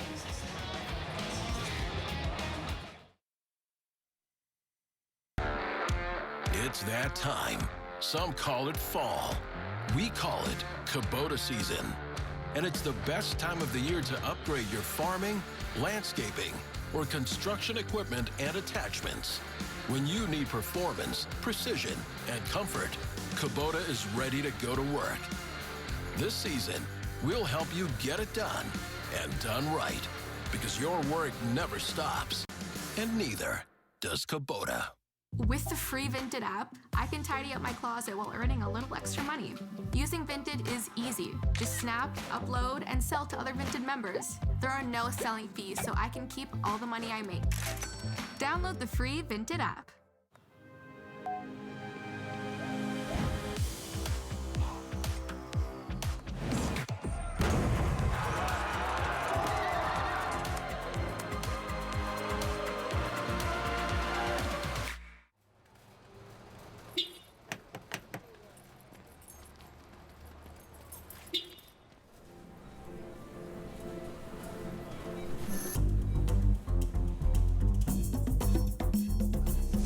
What does the excitement of playing Lotto 649 feel like?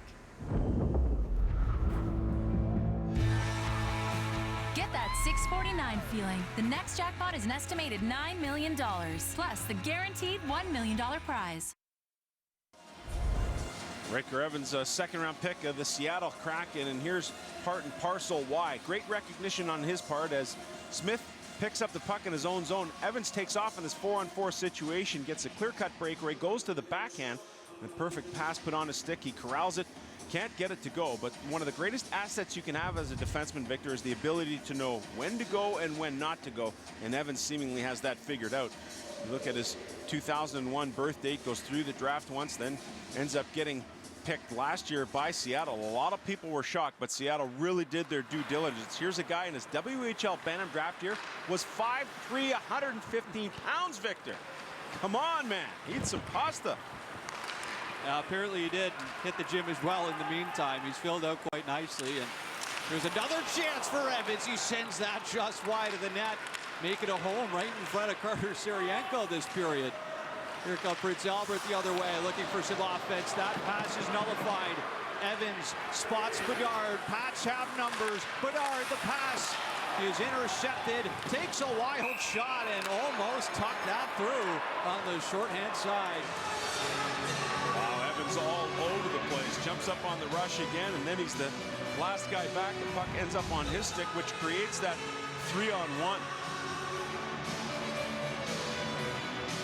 Just missing the net there was Riker Evans, yet once again really asserting himself in this second period. But going back to his being picked by Seattle, they had 4 or 5 different scouts, plenty of experience on their scouting staff, 4 or 5 former scouting directors from other teams, Darren Yopik, Mike Dawson, Jeff Crisp, to name a couple of them. And they saw him multiple occasions, were really impressed by what they saw. And of course, when you see that huge growth spurt, a guy who's almost 6 feet now, 190 pounds, moves well, thinks the game well, they think he's got a chance to play. Dave Hackstall, the new head coach of the Seattle Kraken, was very complimentary as well of Riker Evans from the preseason, saying he looked like he belonged out there. Highest compliment you can get when coming in at that young age, to be able to fit right in with seasoned NHLers. Among those, Jordan Eberle, former Regina Pat, still a big name around these Regina parts. As a shot incoming, he is held on to for the whistle. There's Serienko once again. He's been tested quite often, most notably by Riker Evans on a couple of occasions in this period, but has done a great job keeping his team in this hockey game. And I think it would have been a blowout if it weren't for his play in last night's game, and he's doing similar things here this afternoon. So period of 4-on-4 play is over. That means a short power play for Prince Albert. They'll be hard-pressed to get anything from it here. As Regina win the face-off, brought it all the way back before shooting it down. They'll be back to full strength.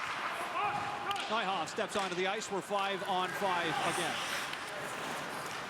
And behind the net, Tozier off the boards. Connects on the far side with Wilson. Crosses over. In the corner it goes. Pass shoveled over to Smith. Now through the middle. Here comes Carrier. Switches to his backhand. Carrier scores! What a backhand! Cole Carrier slips it through. Regina reclaim the lead. You know, I was talking to John Paddock a couple of days ago about some of the players that he really liked, and he really likes this third line because they've got size and speed. Well, there's Carrier. He simply goes to the backhand, and he absolutely roofs it. I'm not so sure if Fouquet didn't get his stick on it here as it goes up and over the shoulder of Sarayenko.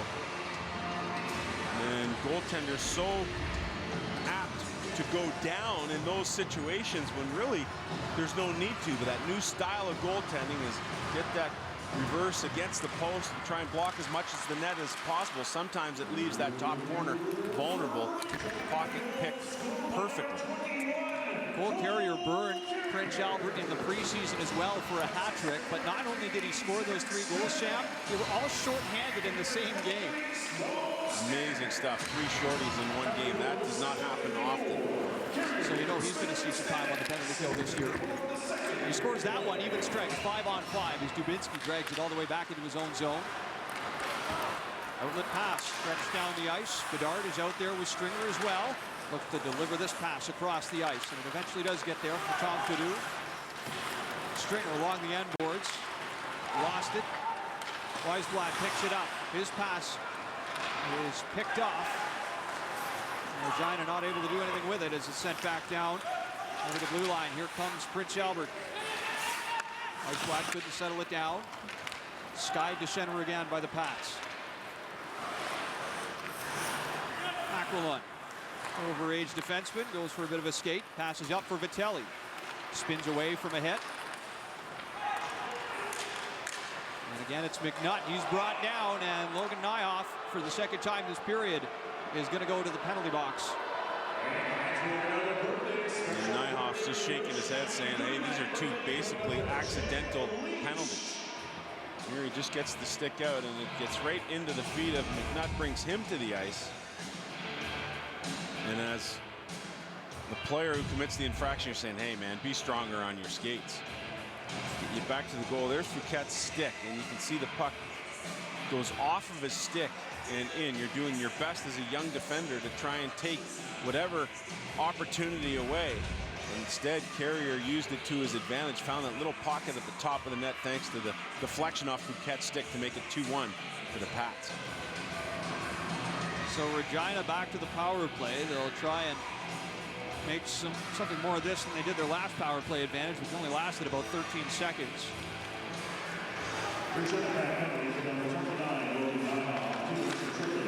So Prince Albert will set it up. On the far side, Vitelli. Kozer back across, Weisblatt. Down low, looking for a sharp angle was Peaky Coots, and Matthew Keeper able to seal off the near side post. Yeah, Peaky Coots got some depth to that shot. He's got strength to the shot. It's a heavy shot. And he recognized that he could take a couple of steps in closer to Keeper, yet still not able to beat the young Regina netminder.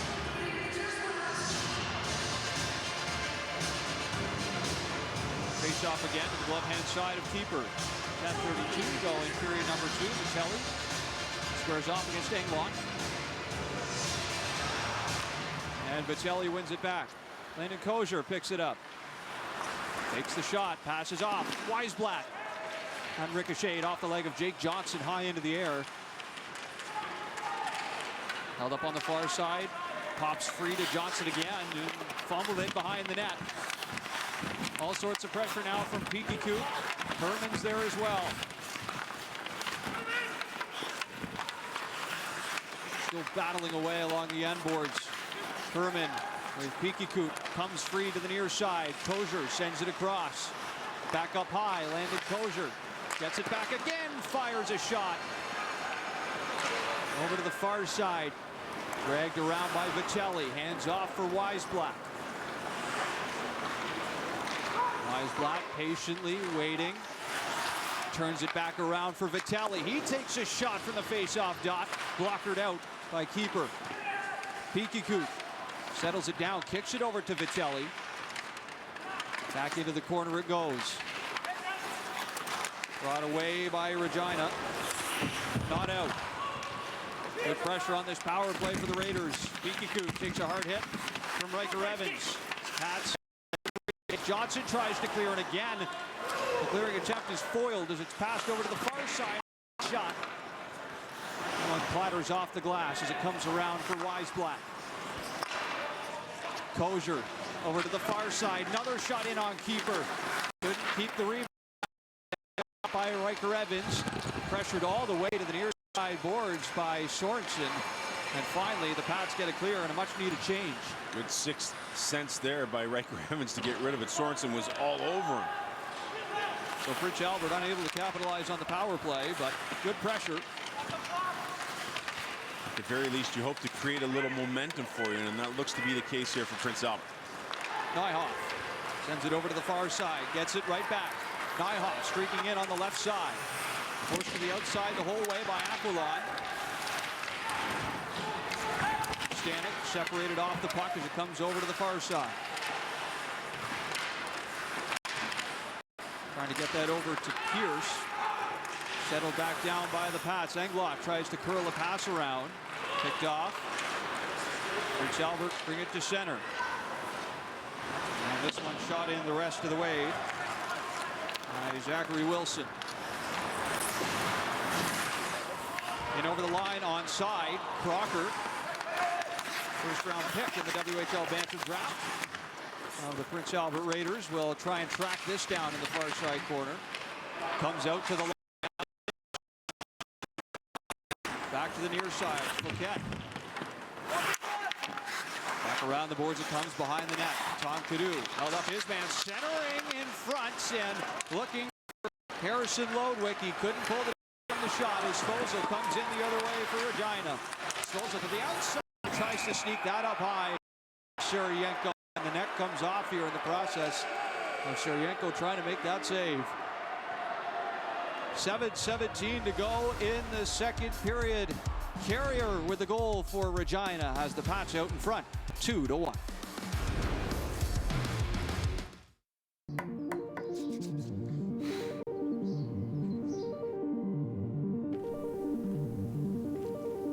At CIBC, we believe the difference between having a dream and achieving your dream is finding someone who cares enough to help make it real.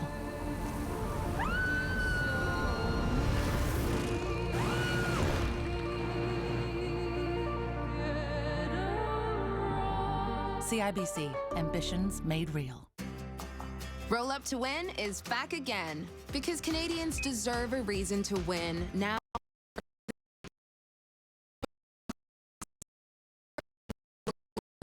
Getaway, card, or an all-new 2022 Volkswagen Taos. When every roll wins, everybody has a reason to celebrate. Roll Up to Win is back. It's time to play, Canada. You want popcorn? No one's got money for that. Everybody's doing it. Besides, I got us covered.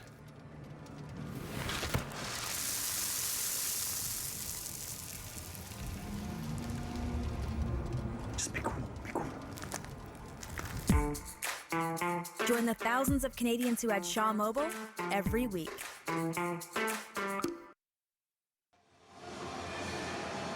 Back at the Brandt Center in Regina, it's been a busy afternoon for Seryenko between the pipes, which have become dislodged a couple times throughout the course of this game. Well, it's interesting there to see the official having a chat with him, and it happened a few times in last night's game, and it might have been a loose hole, but when it happens repeatedly, as it has for Seryenko, that tends to be cause for concern, and no doubt Regina's bench making sure that, hey, whenever these odd man rushes are occurring, the net coincidentally seems to be coming off. How'd that happen? Must have been a draft, gust of wind. The old veteran move. Back at the line, Johnson with a shot knocked down in front, and second try from Dubinsky was shuffled wide. Now Connor Bedard, nifty pass off the boards to the line. Bateman's shot is blocked by Vitelli. Prince Albert bank it off the boards to center. They've got numbers. Here's Vitelli on the near side, scores! Reese Vitelli fires it through. The Prince Albert Raiders tie it again at 2-2. Well, you know what happened? I really liked what I've seen from Luke Bateman, but here Bateman chases this puck in the offensive zone, but he's got no coverage. And as a result of that, when you see the big man step down to follow a shot, no one comes back to cover him up. Stringer's down on the ice. He tries to get back, but because he was down, it makes it very difficult for him. That creates the 2-on-1. Vitelli does a great job looking off the pass and says, you know what, I just came from an NHL camp in Arizona. I'll take it myself. Thank you very much. And we're all tied at 2. It all starts with Bateman. If you're going to go in and pinch, you got to make sure you get that puck deep. You also have to be wary that there's going to be support for you. Every one of the forwards for Regina down below the goal line, or down below the hash marks, and Stringer didn't have a chance to get back coming from being down on the ice. Vitelli ended his 21 bubble season on a 5-game point streak. He can make it 6 now with that goal for Prince Albert. Over the line, and this time the Raiders cross in offside. Well, isn't that interesting, Victor? When we look at what happened in last night's game, just 22 shots on goal for Prince Albert, scored only once. They only have 11 shots in this game, but they're missing 2 key snipers, and both of those come back from their NHL camps. Weisblatt with the power play goal back in the first period. He adds, and of course, Reese Vitelli comes back from Arizona camp, and he adds for Mark Hapshide. 2 goals from 2 veteran returning players for the Prince Albert Raiders. Just as we suspected, they might play a factor in today's final outcome, and that has indeed been the case. As Riker Evans passes that up along the boards to center ice. Puck is taken back in by the Raiders. Here they come. Vitelli through center with speed. He was knocked off the puck as it comes back the other way. Into the corner goes Englot. Trying to track it down is Brook. Vitelli lifts it through. Good pass, trying to settle it down in front on the backhand. Herman, and foiled again by Keeper on another breakaway. As Matthew Keeper keeps it a 2-2 game. Across, scores. Big save on one end, back the other way it comes, and Sloan Stanek slides through his second of the contest. Regina lead 3-2. Well, Stanek's got a little hop and a step, and why wouldn't you? How about this? Keeper does a great job here. Vitelli places it perfectly, but the stop made by Keeper allows the Pats to go back the other way, and that 3-wide drive, little pull-up from Stanek, that helps him escape his man, and perfectly placed right onto the tape of Stanek for the finish. Great job by the Pats to turn a great save into a goal the other way, and essentially a 2-goal swing, Victor, as Regina retakes the lead. No kidding. As it comes back to center. And right now, Matthew Keeper has Evan Herman's number, to say the least. 3 breakaways for Herman against Keeper in the last game and a half. And he hasn't found a way to beat Keeper as a shot incoming from the near side is flagged down by the glove of Keeper. He hangs on for that with 5:18 remaining in the second period of play. Vitelli on the board for Prince Albert, but Stanek back the other way gives Regina the lead again.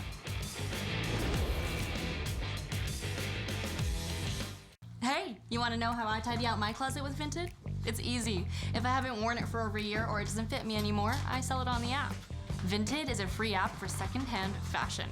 You can use it to declutter and make some extra money. Selling on Vinted is easy. Just snap, upload, and sell with no fees to other Vinted members. Get some money back for the clothes you don't wear anymore and give them a second life. Download the free Vinted app today. If you don't wear it, sell it. This is Nora from Nanaimo. Sometimes she's super hungry, sometimes super healthy, sometimes super fancy, and sometimes super not. One day super into veggies, the next vegging out. Psst, Nora. Some days she wants to be super challenged, the next super comfy. Here, we've got everything for every you at prices you'll super love at Real Canadian Superstore.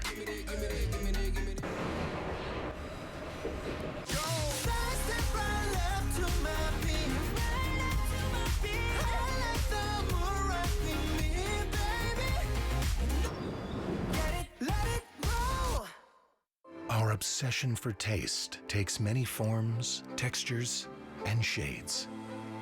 Now, elevate taste with new Liberté Greek Double Cream. High in protein, rich in taste. Welcome back to Regina. Earlier on today, our own Signa Butler had an opportunity to catch up with WHL Commissioner Ron Robison. Well, Victor, thanks. Yeah, I'm with Ron Robison, 22nd season as the WHL Commissioner, just signed an extension as well. But I got to ask you, how excited are you to finally be back in a building with fans?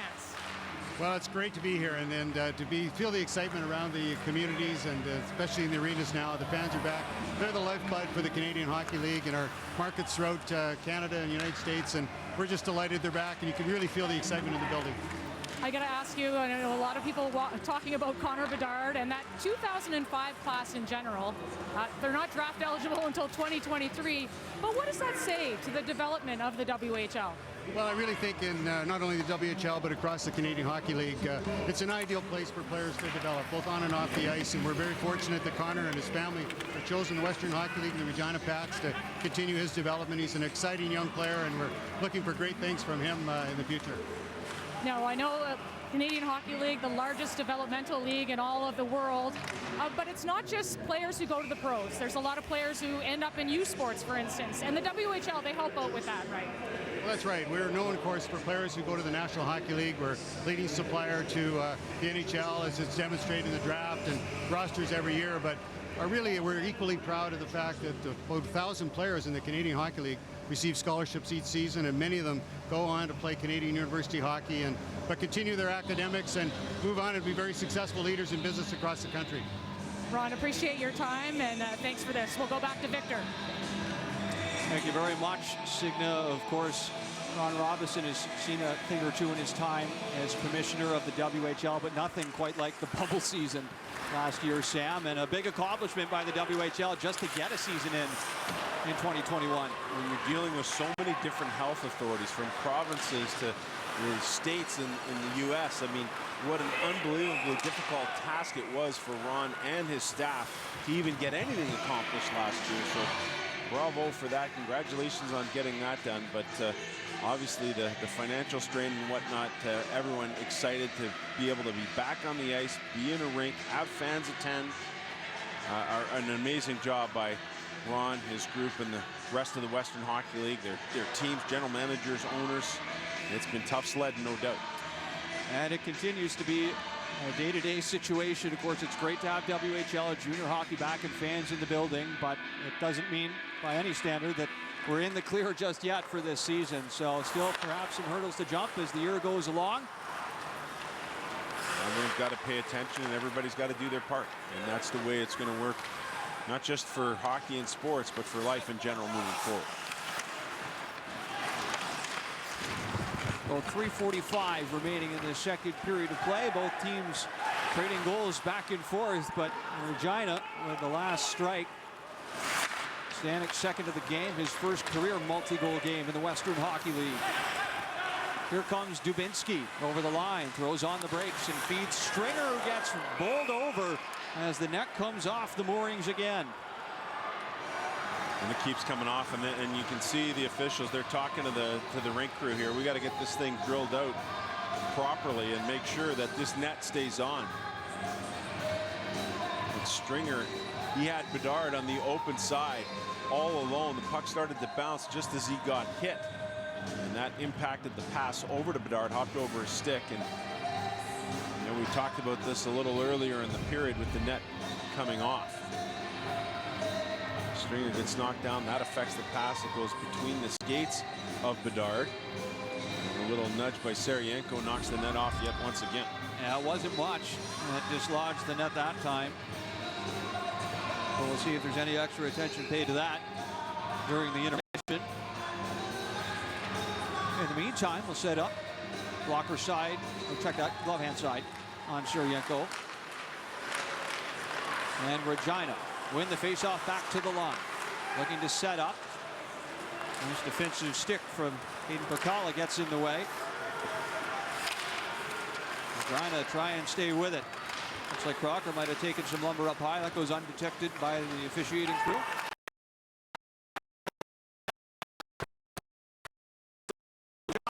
through. Knocked down by Suryenko. Back around it comes. Trying to cycle it back with Zach Smith. Instead, it comes out to center ice. And plays whistle down again as this puck pops up and out of play. Yeah, Berg, number 40 for Regina, getting a touch on the back end with Cadu in a young pairing. Or Dave Strush.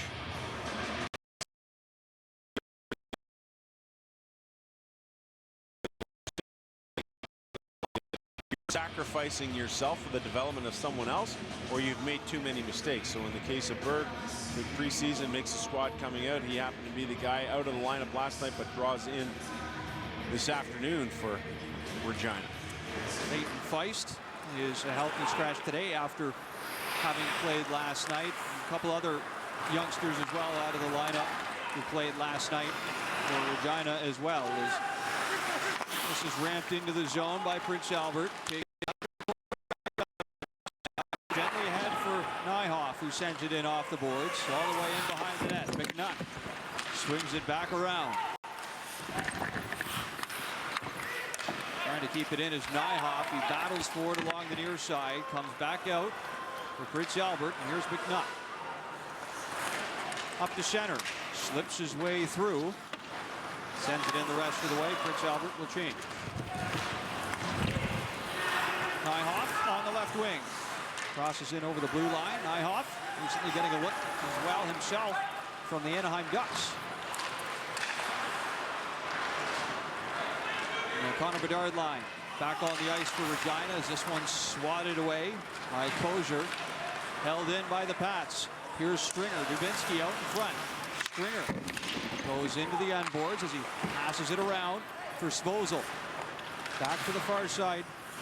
In the corner, Dubinsky comes back around for Svozil, who pinches in. Unable to keep it in, though, is Reese Vitelli on his backhand. Controls it over the line, tries to drag it around. And all the way back it comes into Raider territory. Yeah, Svozil with a pinch there has been much more assertive in this second period. Knew he had coverage, but Bedard back to help out as Svozil pinched in. Akulon banks it off the boards and over the line. Prince Albert with numbers on the forecheck, but only momentarily. Comes around, held in, not for long though. Connor Bedard scampers in over the line, passes off, and another cross-ice pass intended for Cole Dubinsky was just off the mark.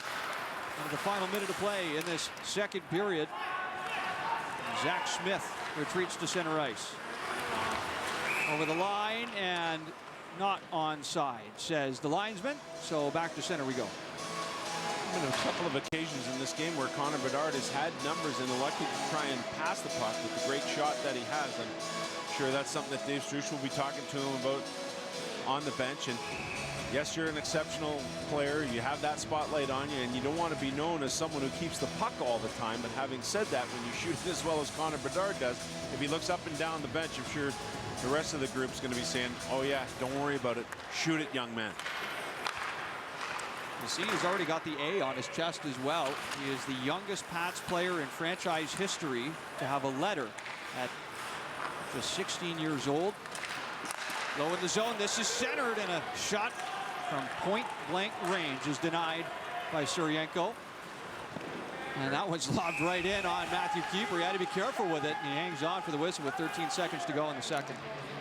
Talk about Bedard wearing that letter. Barrett Jackman, Sam Steele, both at 17 years of age, but nobody for the Pats in their 104-year history at 16 years of age have had the opportunity to wear a letter. And where did that come from? Dave Strush telling us, say, you know what, we watched what this guy did in the bubble. His rest, his habits in terms of eating, warming up before going out onto the ice, the cool down procedure, all those things that pro players do.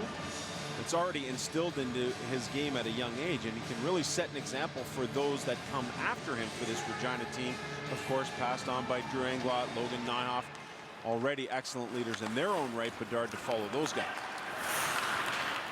Out at center, maybe time for one last shot as the Raiders are in onside, but unable to make anything of this as Weisblatt follows it into the corner. The clock strikes 0.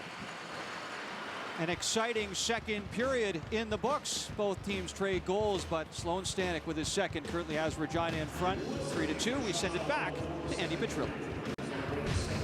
Well, Victor, no shortage of goals in that second period. Cole Carrier, Sloan Stanek giving Regina the 3-2 lead as Reese Vitale gets on the board for Prince Albert. PJ Stock breaks it down next on CBC Sports. Our obsession for taste takes many forms, textures, and shades. Now, elevate taste with new Liberté Greek Double Cream. High in protein, rich in taste. Hey, Kevin, do you want some lasagna? Basically like a barrel. I made lasagna. What? I made lasagna. Who's Tanya? What? What? Kevin, do you want some lasagna? You stepped in what? What? What? What? What? I made lasagna. Tomorrow is mañana. What? At Mark's, all things simple is definitely easy to mix and match. Easy to get up and go in the morning. Having a solid foundation to build off of. I'm all about clothing that moves with me. Clothing for me is about real life, everyday life as a dad. I never wear suits. Never. My clothes have to multitask like I do. My number one must-have would be a great fitting pair of jeans. As long as you have basics, you're pretty much good to go. Find all things simple for you at Mark's. Eggs for a snack? Yeah, they're quick. That's weird. It's not weird.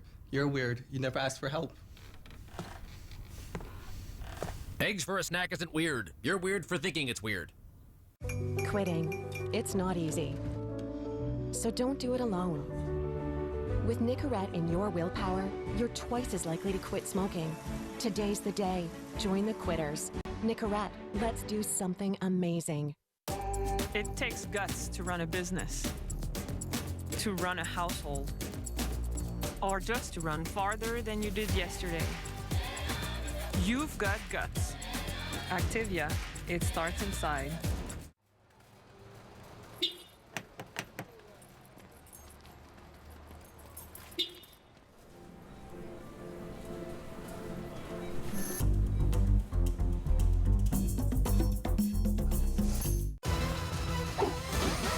Hey, kiddo. Mom? Easy peasy. Whoa. Snack their attention with Giuseppe Easy Peasy by Dr. Edgar. The feud is back. What's up, Canada? Showing off their moves. Oh, okay, you want to dance off? Let's go, let's dance off right now. Let's play the feud, everybody's fired up. Family Feud, Monday to Thursday on CBC and CBC Gem. We're not so different than everyone else. Every person is constantly growing into another version of themselves. Just don't skip your hormone pills. That feels very unnatural. You're cutting a lot of bread. Hey, stranger, I think I love you.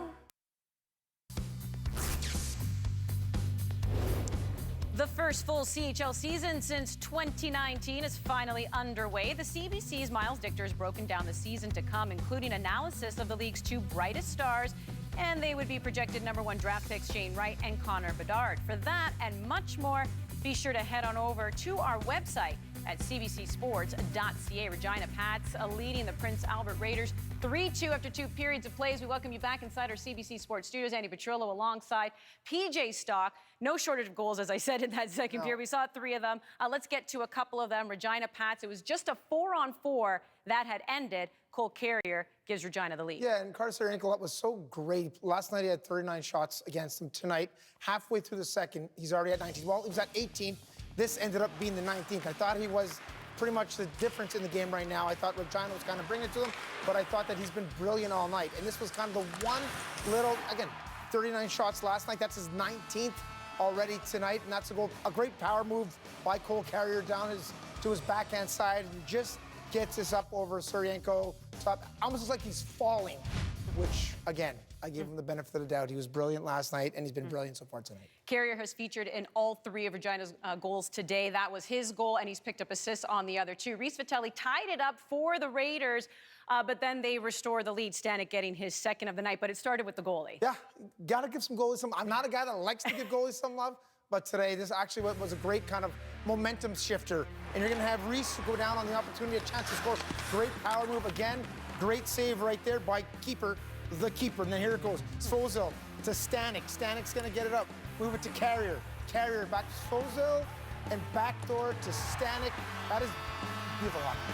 Tick-tack, tickety-tack. I don't know how many tacks there were, but again, great save, and it starts with that. It starts with a moment right there, and the guys take the puck. They go, instead of going east to west, quick north-south hockey, quick pull-up, drive the play, and then you start running around, and you have a backdoor pass, and that's just a brilliant pass.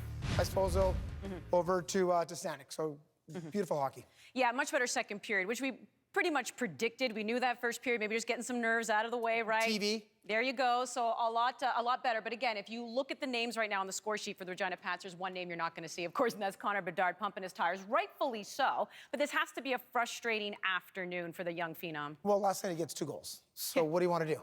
We want more. Let's cover him a little, you know? And I think that was the big plan tonight by the Raiders. And I think what they've done a great job of is keeping him to the outside. And this is a young player, again, as we mentioned, he's only 16 years old. Look at tonight, everyone's switching off. Everyone just gets a stick on him, pushes him a little bit outside. Where we talked about in the pregame where he's great from, the high slot, because he can let the puck go so well. But they just keep him to the outside. It's not one guy covering him, it's a bunch of guys getting a stick on him. Pushing the outside, pushing the outside. Here he is coming down the right wing. Take away his time and space. Great pass on that play, but again, he's a good passer, an even better shooter. Coming down the wing, 3-on-1. Again, what's he great at? Fire that thing. You got to fire that thing. It's 1-1 at that point. Again, great passer, and I love the fact that he's thinking of passing to the older teammates on the team. But that kid has so much talent, and that is a frustrating couple of periods for a young superstar. You saw the frustration, right? Yeah. Just smacking the stick on the ice. But that's part of the learning curve, especially for any pro athlete, is you can have a great first year. Then other teams start to figure you out. How do you get around that, right? How do you? I don't think I was going to figure him out too much. He's going to do pretty good. It's his game 2 tonight, so I'm looking for a great third from him. Yeah, well, we'll hear what he has to say, because when we return from this quick break, his team leading 3-2, Connor Bedard joins our Signa Butler. Stay with us here. It's the CHL on CBC Sports.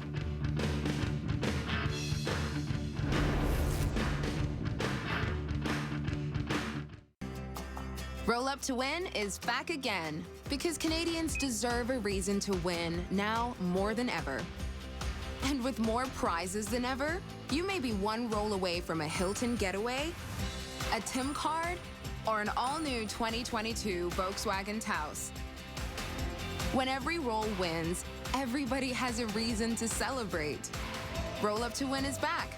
It's time to play, Canada.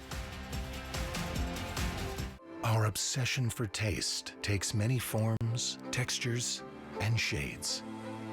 Now, elevate taste with new Liberté Greek Double Cream. High in protein, rich in taste.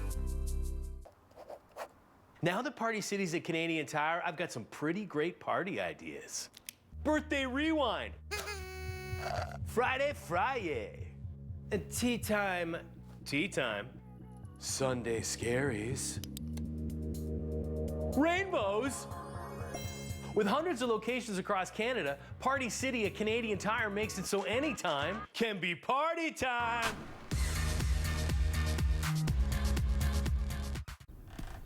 Eggs for a snack? Yeah, they're quick. That's weird. It's not weird. You're weird. You never asked for help. Eggs for a snack isn't weird. You're weird for thinking it's weird.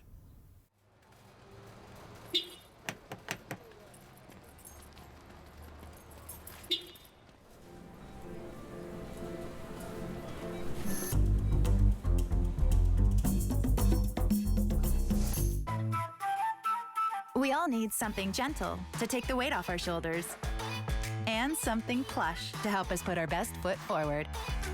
The greatest strength comes in the softest packages. Try Soft and Strong Purex. You want popcorn? No one's got money for that. I do. I added Shaw Mobile to my internet, so I save hundreds. Everybody's doing it. Besides, I got us covered.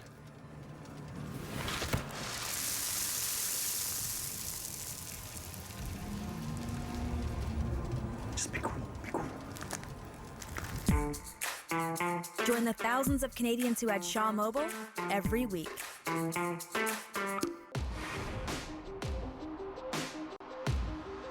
Be ready for anything.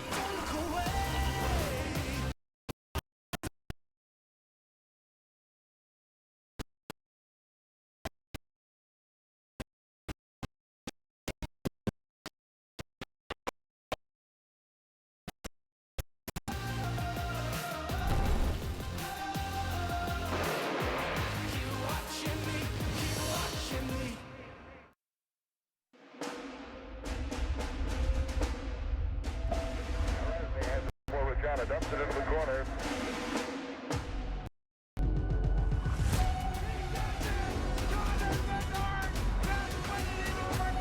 Right side holds, shoots, score! Rebound in front, they score! To the block.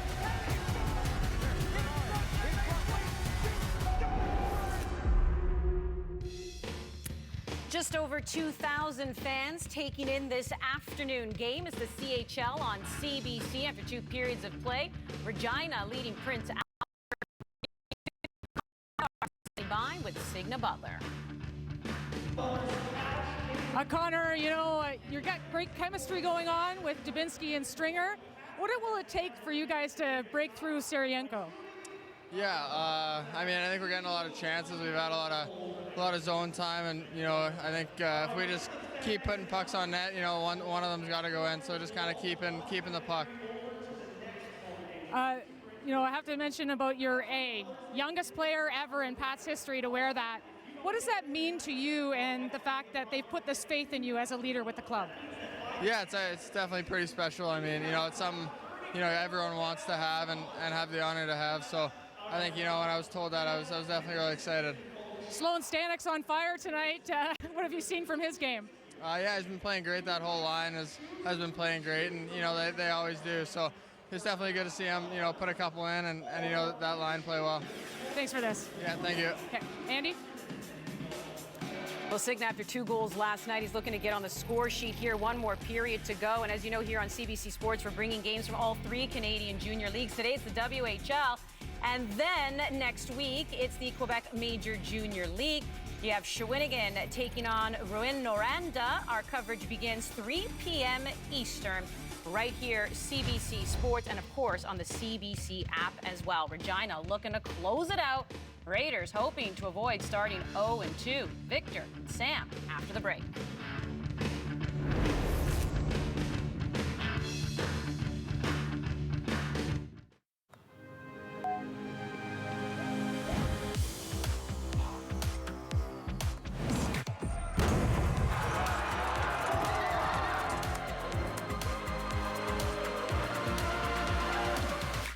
Our obsession for taste takes many forms, textures, and shades. Now, elevate taste with new Liberté Greek Double Cream. High in protein, rich in taste. That's a Chromebook with built-in virus protection, so you can click with confidence. With no more of this, and a lot more peace of mind. Move along, viruses. Switch to built-in virus protection. Switch to Chromebook.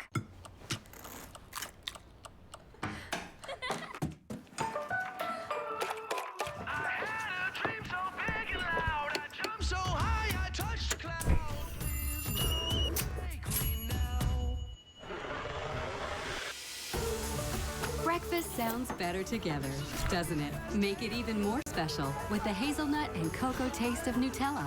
The weekend has officially begun. Nutella, wake up to wow. Eggs for a snack? Yeah, they're quick. That's weird. It's not weird. You're weird. You never asked for help. Eggs for a snack isn't weird. You're weird for thinking it's weird. I bet you're feeling your throttle body actuator is sticky, am I right? A little bit. So you know what that means? We're gonna have to run an OBD. OBD.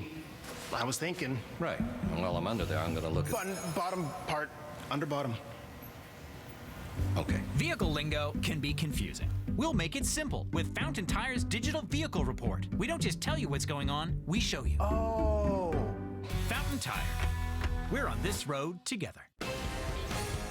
The CHL broadcast on CBC is brought to you by Kia, the official automotive partner of the CHL. Kia, movement that inspires.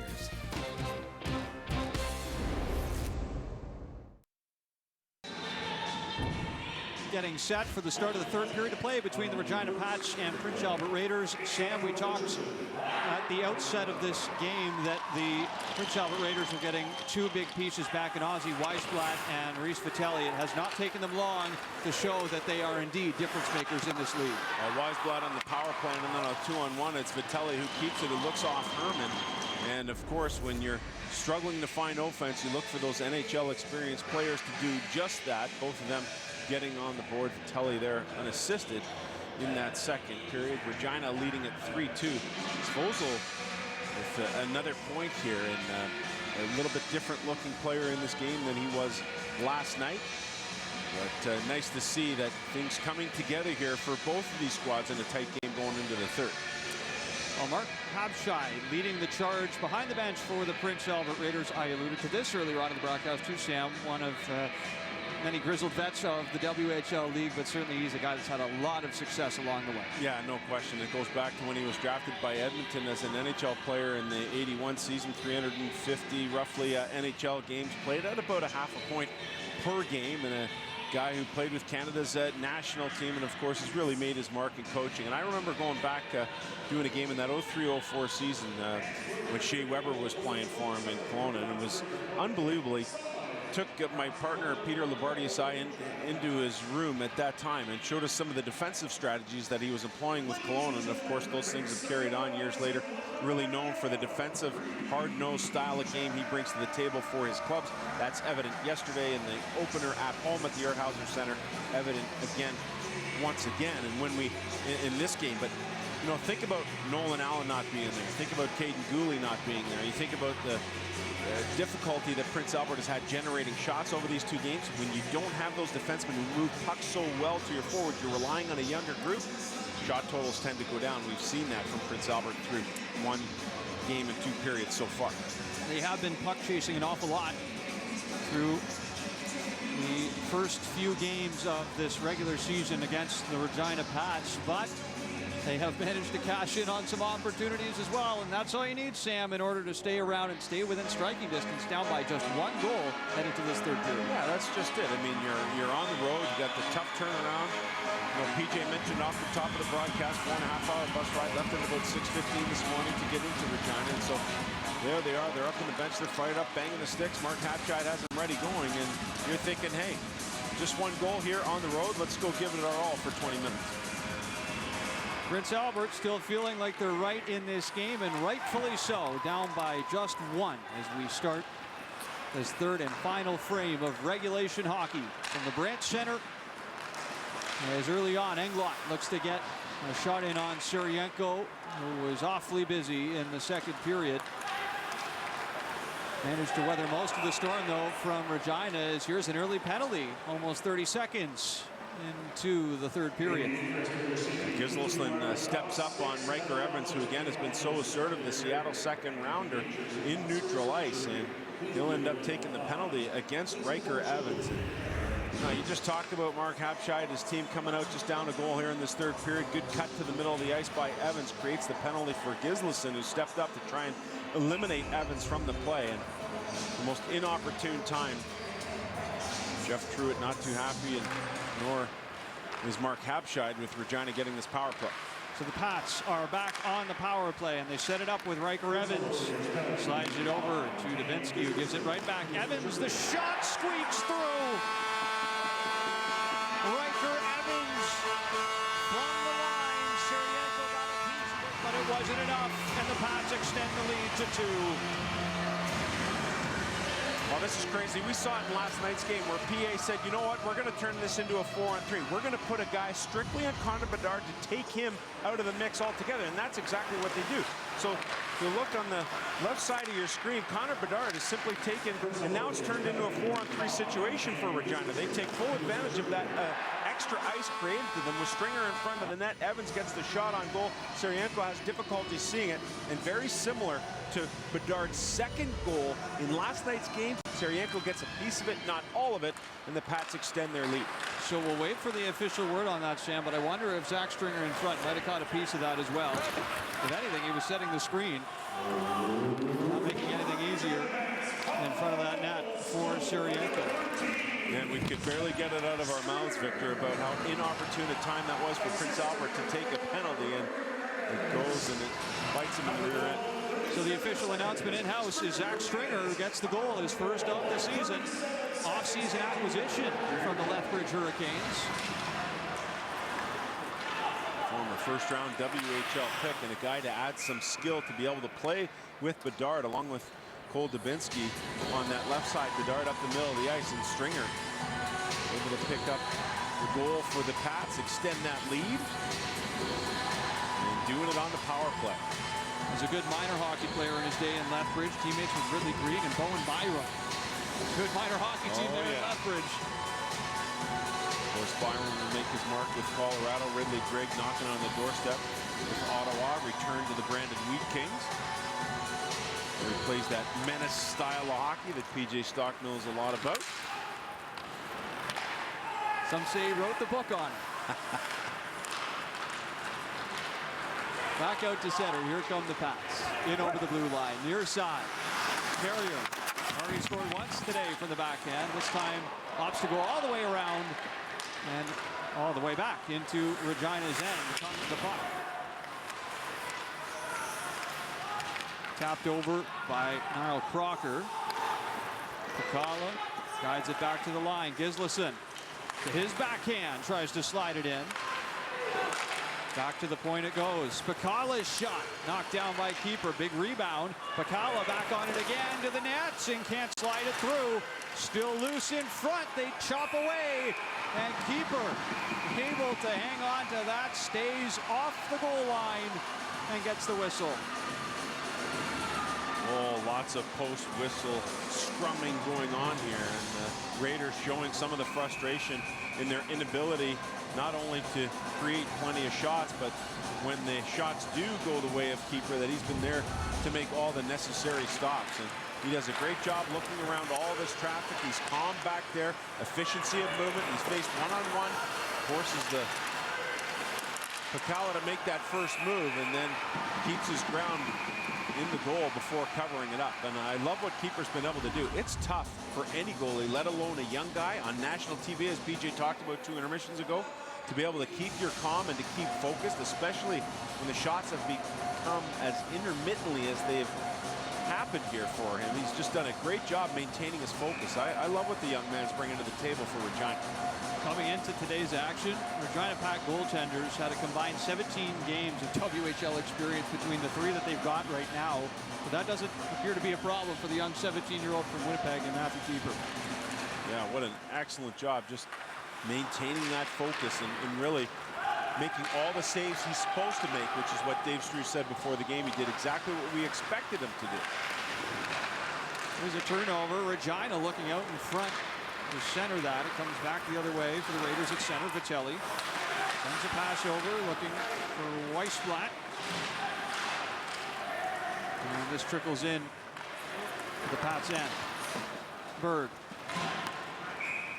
sends that one in untouched, and it winds up being icing against Regina.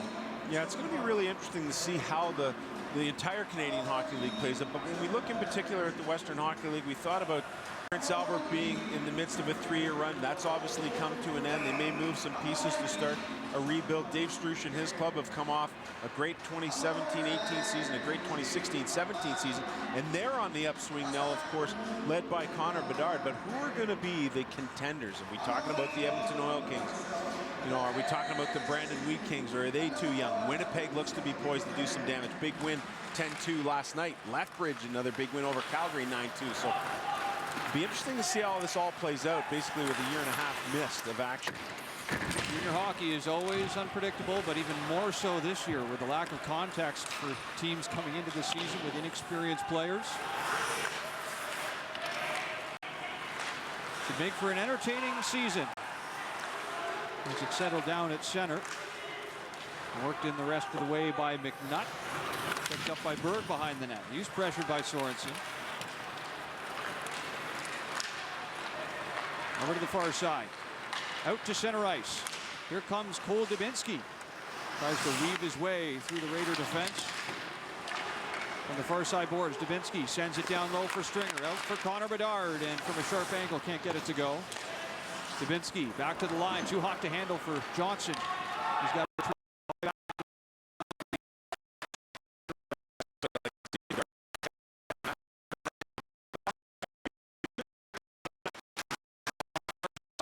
Dubinsky thought about dragging that one through to the middle, but he was pickpocketed in the process. A hard bump. Dislodged the puck as it comes over to the near side again. Looking forward is Connor Bedard. Johnson hoists it into the air. Stays in play as it's wrapped around the boards for Fouquet. Now Ethan Ironside. Brought through over the blue line by Lodwick. Made a nice move, but was separated in the puck by Carrier. And look out, Ethan Ironside was making a beeline for Cole Carrier behind the net. He managed to brace for that hit just in the nick of time. Yeah, he got his head up at the very last second. Still had to absorb it, but being aware surely helped him. Fakala to the net, tried to drag it through, and keeper makes another save. Rebound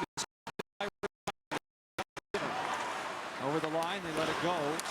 Kozer off the boards, not out. Smith holds it in, tosses it cross ice. Corralled again by Giselson. Back out to center it comes.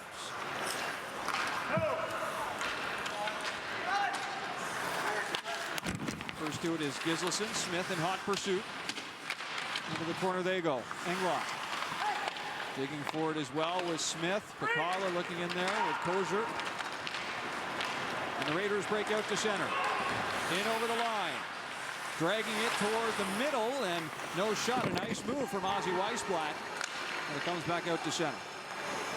Intermittent bursts of offense here for Prince Albert. They're going to have to start picking up, playing with a little bit more risk in their game here as they're down 2 goals. Bateman under pressure from Wilson. Comes up for Brook. At the center, he snaps a pass through on Bateman, who lost his stick. And I think that'll be the evidence here used to charge him with a penalty to send Prince Albert back to the power play. Bateman, 6'5", he's looking around. Hey man, it was my stick who was gone. How am I ending up in the box in this particular situation? But the big man getting going here a little bit, and he gets the stick caught in the skates, ends up leaving the stick behind, picks it up, and then goes to the box. Carrier comes around, he unloads this puck, gets his head up right away, because man, Ironside was coming at 1,000,000 miles an hour at him. Big thick body there trying to dish out the hits. Didn't play much in that second period after getting banged up in the first. Looks like he's back here in the third. So Prince Albert have already converted once today on the power play thanks to Ozzy Weisblatt. And they'll set it up again at the line. Weisblatt on the far side, off the wall. Herman goes back to Kozer. Down low, Pikiku shelters the puck along the boards. Reese Vitelli is out there as well for the Raiders. I think Ricker Evans is right on top of this. He was for a moment, finally dug free. And right back up along the boards it goes. Brought out by Weisblatt, sent over to the near side. Vitelli back over to Kozer. Kozer again, has to settle it down. Vitelli off the wing, turns it back off the boards for Kozer. Here comes Weisblatt, this shot, and he rifles that just off the mark. Around it comes, Kozer holds it in. Vitelli spots Weisblatt again. That time the pass a little too much sauce. It missed, and Regina cleared. Well, there's Evans once again. They'll play in all situations for Dave Struch. Pretty simple clear there, but effective nonetheless. On the far side, Makala rubbed out along the boards and sent back down by Regina, who scored 7 shorthanded goals in the preseason. That's quite the number, given the fact they only played about 6 games. Of course, 3 of those goals came in the same game, as we mentioned earlier, from Cole Carrier. That's effective. An area of strength, no doubt, for Dave Struch and his coaching style. This one sent to the line, not out. Aquilon on his backhand, sends it into open space. Sorensen fans on it. Opportunity to get it out, and Howe brings it through center. That'll almost do it for this Raider power play. I was excited there, but he was at the end of that PK shift and said, I'm just going to flick it out and get to the bench. Smart move on his part. Svozil round the boards. 5-on-5, even strength again. Luke Bateman's out of the box to go right back to the bench. Here's Bird from the wing, right in on Surienko. Back toward the near side. Goldsmith. Regina quickly in over the line, and a nice play from Goldsmith. He's brought down, and a delayed penalty upcoming there. Cole Dubinsky was almost in by himself for the Pats, and instead it's going to be another Prince Albert power play. 11:54 remaining in the third period. The Regina Pats have a 2-goal lead, but the Raiders are going back to the power play.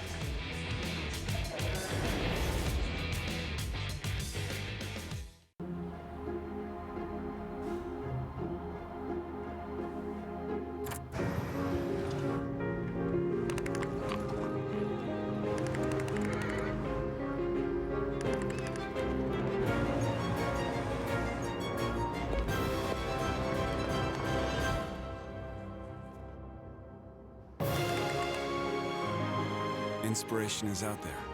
Go find it. Our obsession for taste takes many forms, textures, and shades.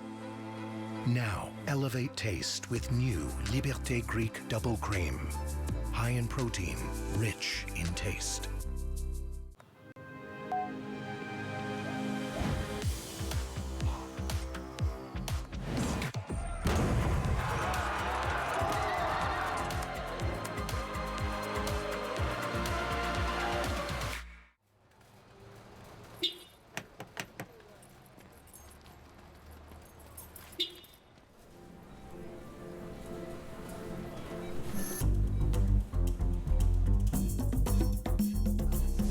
Canada's largest online used car retailer is expanding, and we want you to join our team. We are hiring for all departments, from product development to logistics, operations, and customer service. Apply today at careers.canadadrives.ca. Welcome back to Regina, where we're just getting our season started for the CHL on CBC, and we continue things next week on Saturday afternoon, 3 p.m. Eastern Standard Time in Quebec. The Rouyn-Noranda Huskies, defending Memorial Cup champions from 2019, pay a visit to Shawinigan right here on CBC next week. Yeah, looking forward to watching that good young Shawinigan group go to work. Rouyn-Noranda, always a difficult competitor, perennial contender in the Quebec Major Junior Hockey League. So big power play here for Prince Albert as Kozer sends it across. Behind the slot, Herman for Vitelli, back up high for Kozer. Weisblatt from the face-off dot, got a shot in, that was blocked by Evans. Prince Albert get it right back. Pikikut. Weisblatt, who slides it all the way back to Kozer. Vitelli wants Weisblatt cross ice. Pats can't clear. Vitelli takes it again. Kozer for Weisblatt. Patiently takes his time. Turns away from Brook. For Kozer. Now Vitelli, one-timer, loosen the crease. Still there, and Vitelli's going to pick it free. Tried to pass it back. Johnson sends it right up the middle. Weisblatt passes over, and that's just off the mark. I think he got a piece of the bar there. That was Pikikut in a primo spot. Couldn't get it to go. I think you're right, Sam. Just kissed the iron on the outside as it comes back to center. Crisis averted for Regina. The clearing attempt from Johnson was right back up the middle as there's a battle for it here along the near side. And under pressure, Pikikut from behind his own net. Here's Sorensen. He brings it in over the line. Goes into the boards with Bateman. And Regina will just try and eat some time off the clock here in the quarter, and they get possession as well. Bateman sends it down the length of the ice. We're over halfway gone in this third period, and a couple power play opportunities have yielded no goals for the Prince Albert Raiders, who stay down by 2. Bateman with it again. Off the plexiglass. And he might have thought that he was still killing a penalty there, as that was clearly iced. So it'll be an offensive zone draw back the other way. You know, Victor, you're going to love this. We've talked about Evan Herman, how many chances he's had over the course of these 2 games against Regina. It's just snake bitten. And that continues to follow him around. I mean, on the power play, he is set up absolutely perfectly. Gets it on the 1T, and it goes right off the bar. Keeper gets over there. He's in a desperation position with his face falling towards the ice. And Herman gets stymied again.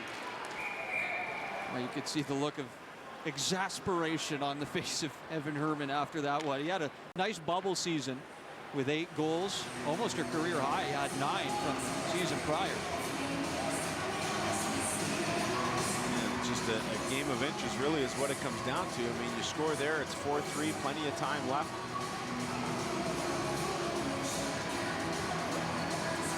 So we'll set up for this face-off, and we'll get to that after the break. 4-2 for Regina late in the third.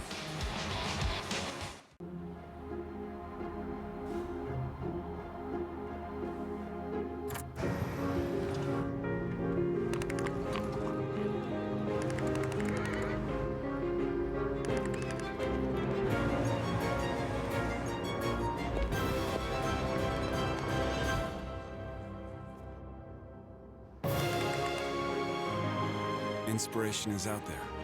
Go find it.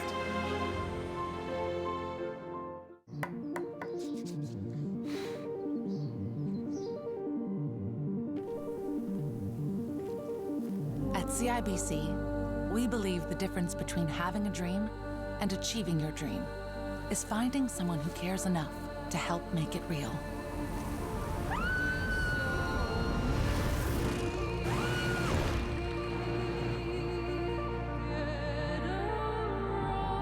CIBC, ambitions made real. It's that time. Some call it fall. We call it Kubota season. And it's the best time of the year to upgrade your farming, landscaping, or construction equipment and attachments. When you need performance, precision, and comfort, Kubota is ready to go to work.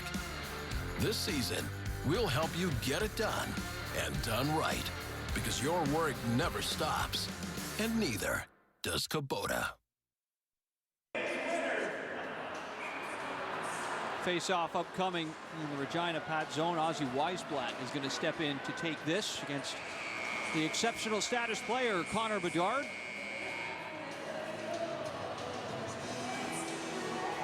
Was held off the score sheet just once last year, or this year, depending on how you look at it, last season, in the bubble season, for the Regina Pats, and still looking for his first point today, with 9.5 remaining in the third period.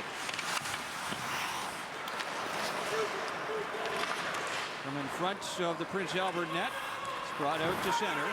Peyton Sorensen sidesteps his man to the middle and lost the handle on it. He looked real dangerous for a minute as it slips back in behind the net. Bedard gets away from the pressure of Pikiku. Pikiku gets it right back. Collision between 2 packs along the near side. And Matthew Keeper has an opportunity to smother that, and he will. You know, Victor, you talked about Bedard being held off the score sheet once in the bubble, here without a point after scoring 2 in last night's game, but sometimes it's about more than that. Here he does a good job here. He realizes he needs to get on his horse for the back check, so he's aware he's got his head up, pocket pick to Sorensen there. You can impact the game even if you're not producing points by doing things the right way, playing the right way, and by getting back defensively as a center iceman, he was able to impact a good scoring opportunity there with a good back check.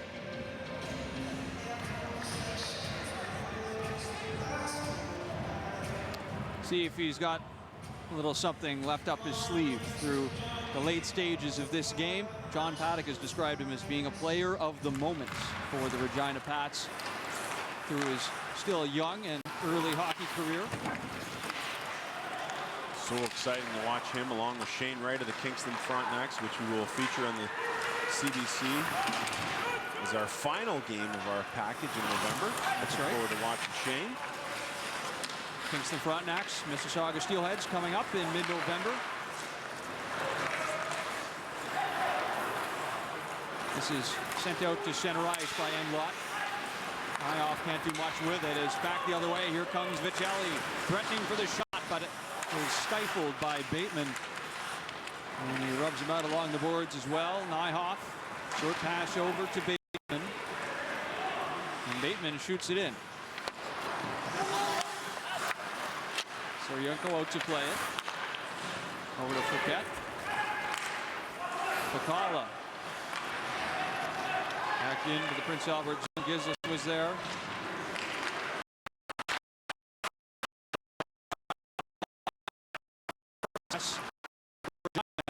Come in on the left side. Sent to the front of the net. Bad save by Soryenko. And Zach Smith goes for a tumble. Lost his stick. Gathers that back. Sent back to the line and comes. Long it comes to the near side for Cadu. He sends that just wide. Carrier lets it go. Stanek behind the net. Picked back up by Prince Albert, and they bring it to center with Pakala. It was just acquired from the Winnipeg Ice not that long ago, a late September trade. Brings Pakala to Prince Albert as a shot incoming from the line is directed aside. And good on Matt Cockle, the general manager and president there with the Winnipeg Ice, sitting one of Pakala and give him an opportunity to play, and felt that that would be the case if he went to Prince Albert, and he's played a lot here over 2 games. He has. He's looked pretty good in his first couple WHL games. Spent last year with Okotoks. Skilled guy. And the whistle blows here. Brings play to a halt with 6:53 remaining in the third period, and Reese Vitelli shaken up a little bit. Yeah, Vitelli's an interesting story. Comes over from Everett in a trade in October of 2019 and literally drives from Everett to Medicine Hat and then drives up to Prince Albert. They get on the bus after a game and they go all the way back to Everett. So after 144 games as an Everett Silvertip, his first game in a new uniform was against the Everett Silvertips. Go figure. The hockey world is small, unless you're driving, in which case it's not so small then. Here comes Cole Dubinsky. Tries to get it in front. Bedard with the backhand. He scores. An exceptional play from an exceptional player. Connor Bedard nudges the backhand home to give Regina a 5-2 lead. Well, he's, as PJ mentioned in the intermission, that he's been bothered. He's been sent to the outside in the power play. They're shadowing him, but you can only hold a good man down for so long. And Bedard here just dives forward, and his ability to elevate the puck on the back end, even while falling, is simply spectacular. Man, this is something else. Puck gets out in front of him just enough, but he recognizes an opportunity, and his ability to elevate comes to the fore there. Dave Struce saying, all right, thanks very much. You're on the board. Everybody's happy. The fans came what they paid to see, and yeah, the national audience gets a little taste of it as well. Just another day at the office for Connor Bedard. Get used to it. We're going to see a lot more of that on the national stage as well.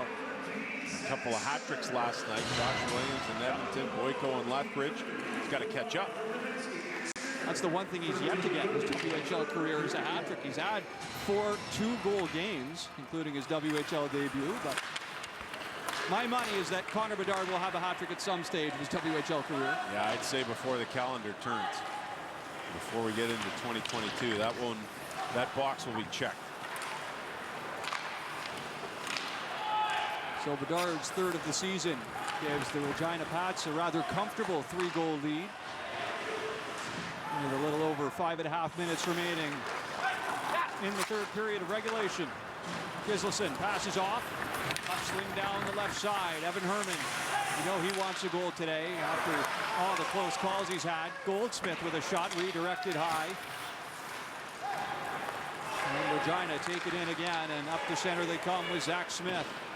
Powers his way past Goldsmith, picks up the puck. Back to the line. Cadu couldn't get there. Back the other way, Prince Albert need a change, so they shovel it in and they'll get it.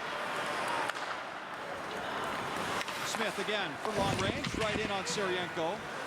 Usually flags it down and slides it over. Ramped off the boards and out by Crocker. At center. Pushed in over the line by Pakala. Flip back to center ice.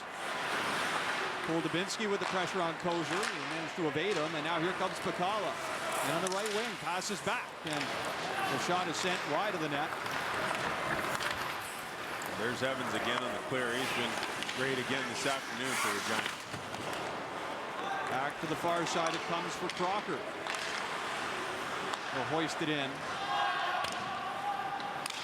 Riker Evans is back for it.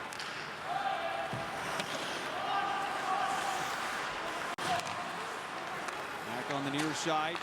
Iron Smith fires a pass up to center.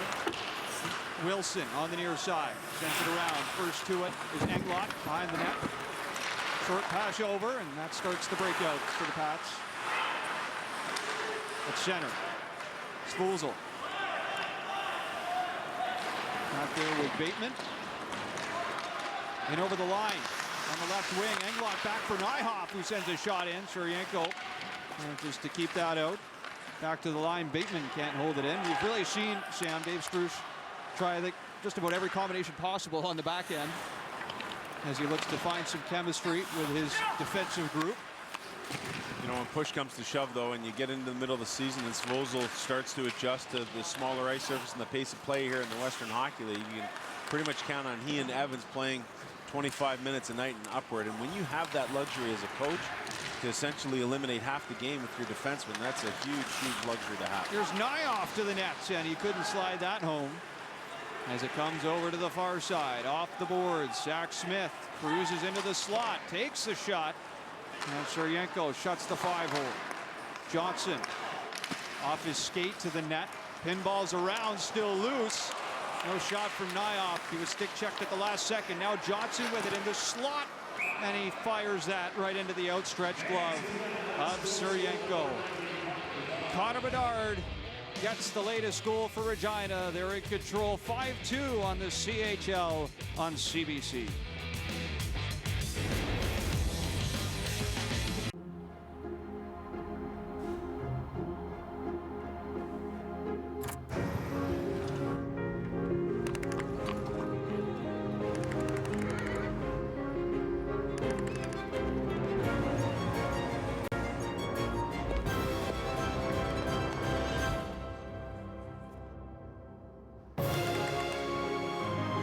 Inspiration is out there.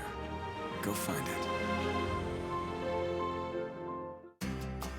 Roll Up to Win is back again because Canadians deserve a reason to win now more than ever.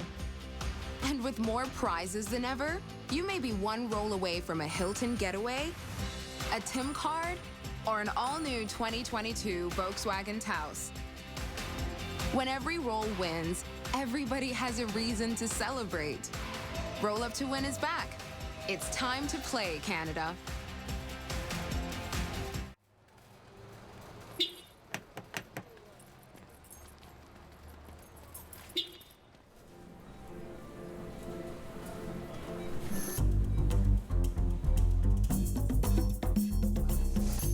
Ever wonder how we can see opportunity in something so deep underground? The answer is because of geoscience and Alberta's professional geoscientists. They make it possible, and they're regulated by APEGA.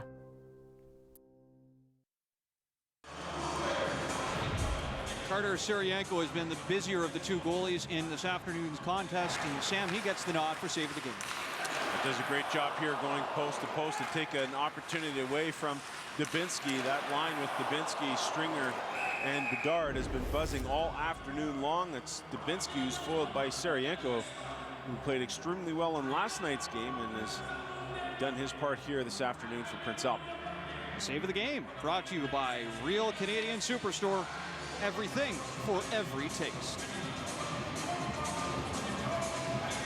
So 2:36 remaining in the third period for Regina. Just trying to close this one out rather uneventfully now and bring home your second win of the season, first at home in front of the hometown crowd. The 313th meeting as well, all time, between the Prince Albert Raiders and the Regina Pats. Of course, Regina's got that history that spans over a century.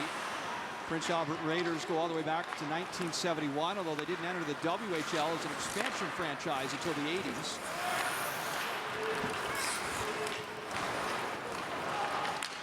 This one's brought in on the near side.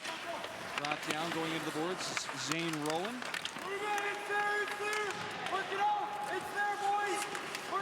Still digging for it in the corner. Cole Dubinsky gets over there. Kozier, he's got Rowan tied up along the boards. It's Goldsmith who plays it back up. Cadu pinching in, and it pops out back in to Regina's end.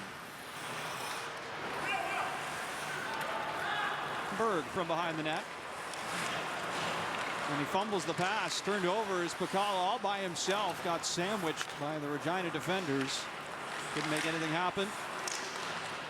And Cole Dubinsky carries it to the near side. Gets tripped up. And a late power play for the Pats says Ethan Ironside is going to go to the box.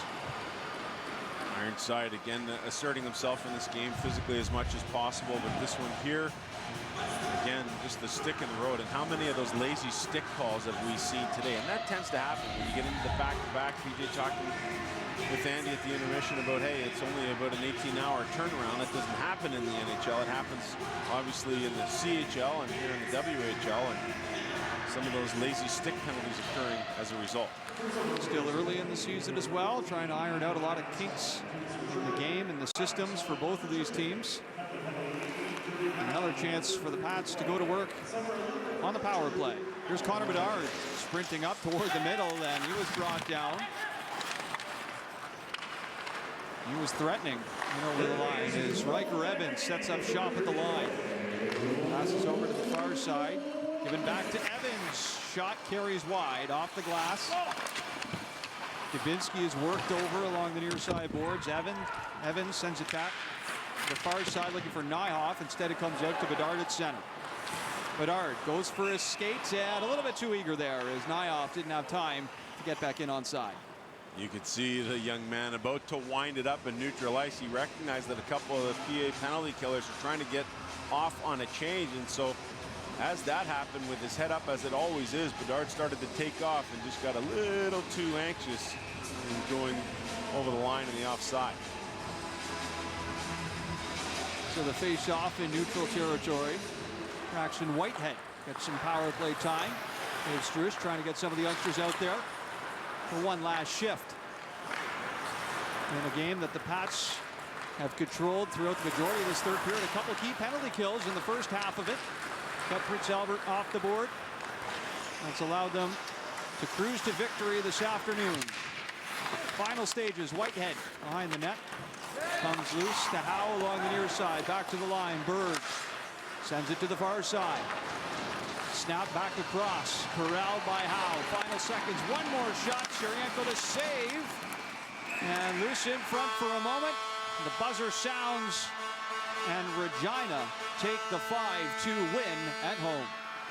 Well, Matthew Keeper getting full marks. The Regina crowd getting to see Connor Bedard put on a show with 2 goals last night, but at home in front of their own eyes, getting a goal in this one. And the Pats off to a wonderful start this season under Dave Struess. Go 2-0, win the back-to-backs in the home and home against the Prince Albert Raiders, a provincial rival. Bedard with 3 goals through 2 games. Expect to see a whole lot of that from him as the season continues on. And Prince Albert still awaiting the arrival of Caden Gooley. If that happens, he doesn't stay in Montreal. Nolan Allen from Chicago's camp.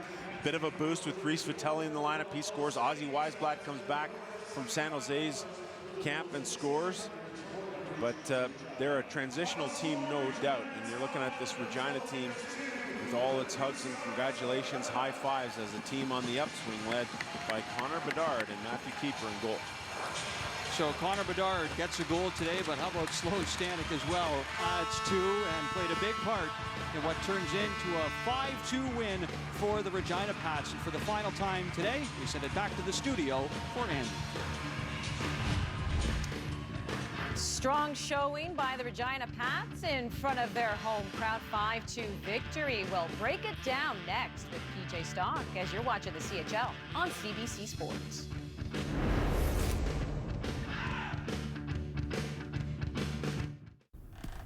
Eggs for a snack? Yeah, they're quick. That's weird. It's not weird. You're weird. You never asked for help. Eggs for a snack isn't weird. You're weird for thinking it's weird. You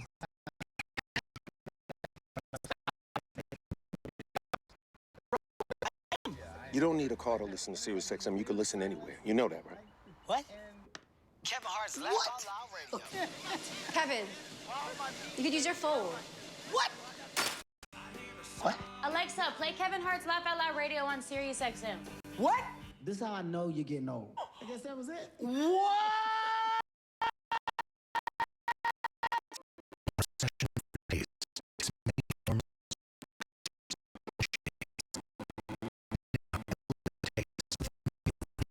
Greek double cream. High in protein, rich in taste. At Mark's, all things simple is definitely easy to mix and match. Easy to get up and go in the morning. Having a solid foundation to build off of. I'm all about clothing that moves with me. Clothing for me is about real life, everyday life as a dad. I never wear suits. Never. My clothes have to multitask like I do. My #1 must-have would be a great fitting pair of jeans. As long as you have basics, you're pretty much good to go. Find all things simple for you at Mark's.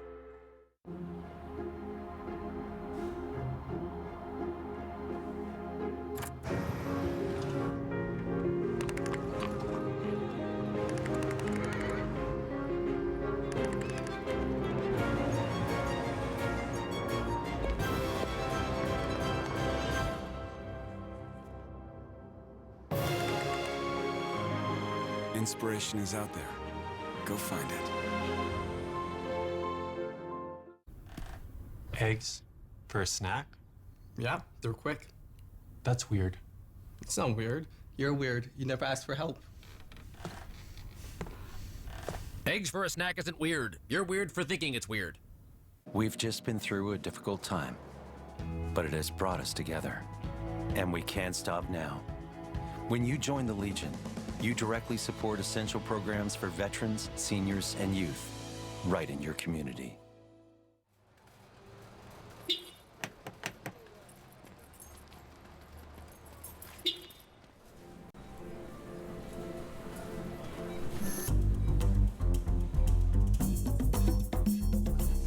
For limited time, save 3 times the GST at Leon's. Get special prices on furniture. Plus, save 3 times the GST. Save up to 25% on mattresses. Plus, save 3 times the GST. And save 3 times the GST when you buy any 2 or more major appliances. On now.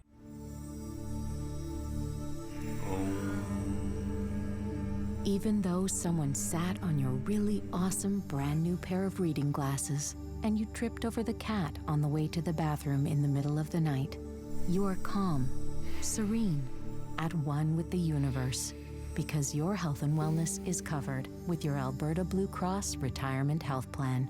Now go break in those new sneakers. You've got this, Alberta Blue Cross. Oh. Escaped. No! We have a credible sighting here. Unless it's a ruse. Detective Murdoch, Toronto Constabulary. Have you seen this man by chance? Yeah, he's in my kitchen. Do you remember kissing me here before we were married? Everything was simpler then. You will always be my beloved. To be a queen, I must rule. Yet to be a wife, seems I must submit.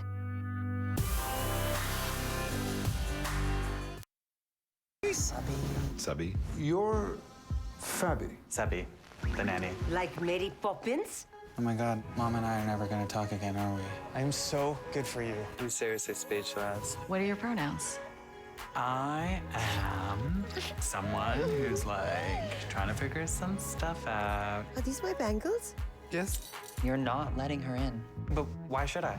She's trying. Hey, stranger, I think I love you.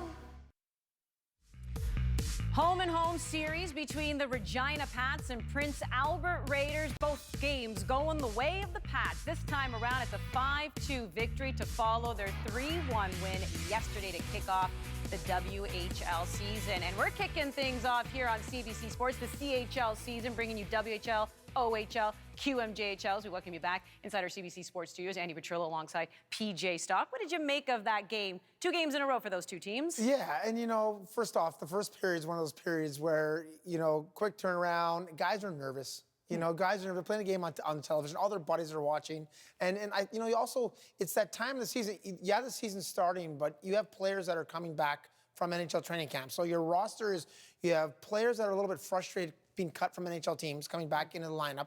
Then you have these other players that now see these NHL players coming back, and they get a little nervous about potentially losing their spots. So I think the first period, you know, as we watched, was a little, you know, nervousness all around. And I think the game settled on a little bit more, and I actually worked out for Regina a little bit at the end of it. But great game, great start, and we had some stars in that game as well. Yeah, and one player who really looked like he got his groove in the third period. I mean, he already had his groove in game 1. He had 2 goals. That was Connor Bedard. But the Raiders were really holding him off the score sheet there in the first 2 periods. He picked it up in the third. Yeah, I showed a pack on him in the second period. First of all, we built him up before the game. He's going to be the next thing. Last year, he was a 15-year-old, leads the WHL in scoring, and then come back this year, 2 goals in his first game.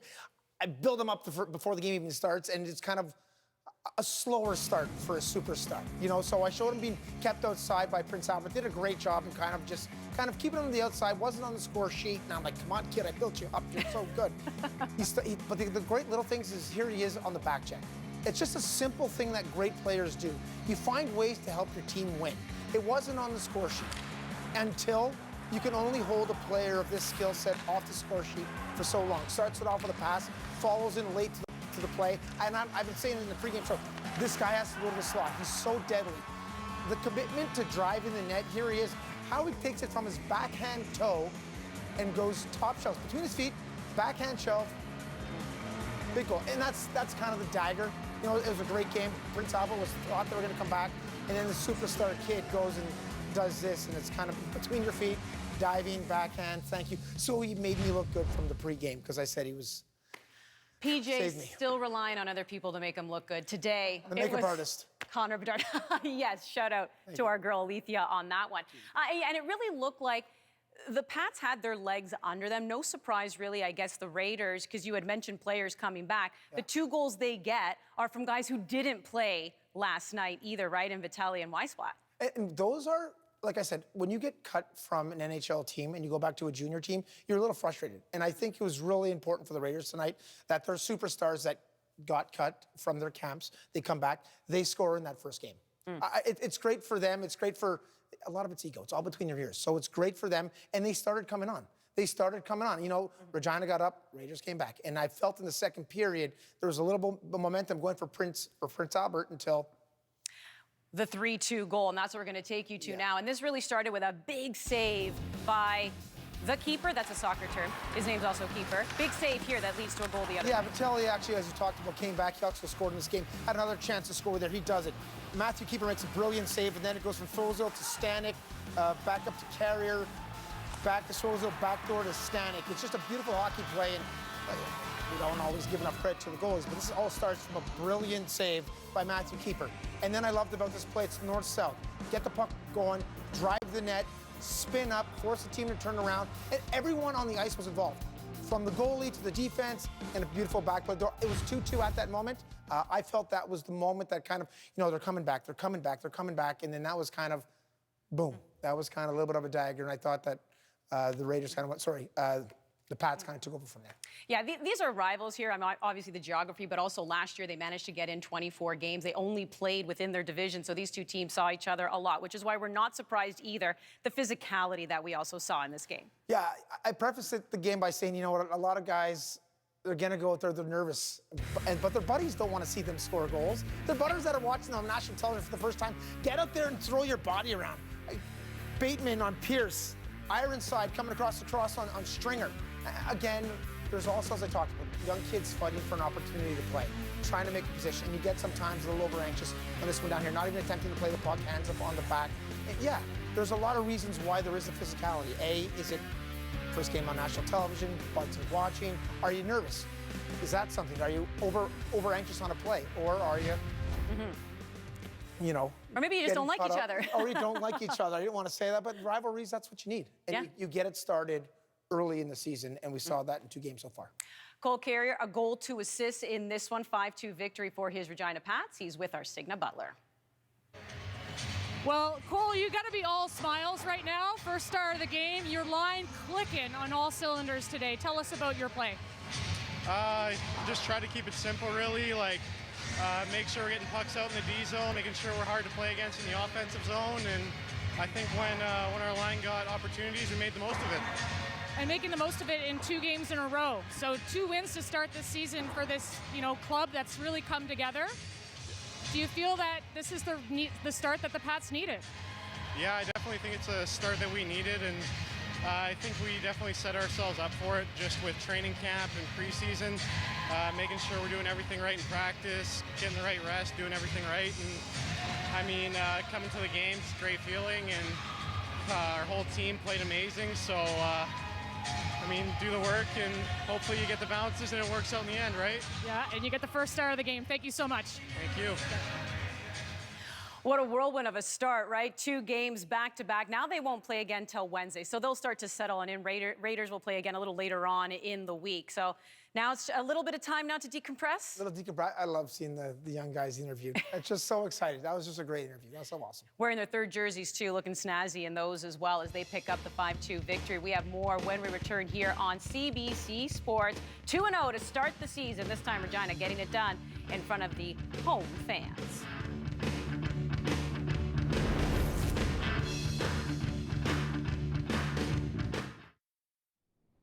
We were born in Canada. We spoke English. On the streets, we weren't welcome. But on the field, we were the Asahi. Vancouver's champions. Everyone cheered for us. Our people had a voice. Then Canada declared war on Japan. They took us from our homes, called us enemies, forced us into camps. But we brought the game with us. Baseball helped get us through the internment. The Vancouver Asahi were among the 22,000 Japanese Canadians interned during the Second World War. The team never played another game. They were just kids from New Brunswick. Never even left the North Shore before. Dad trained them the best he could. But how could they possibly be prepared? This was the biggest operation the world had ever seen. He'd already served in the First World War, earned the right to stay home, raise his children. But how could he send those boys into battle and not be by their side?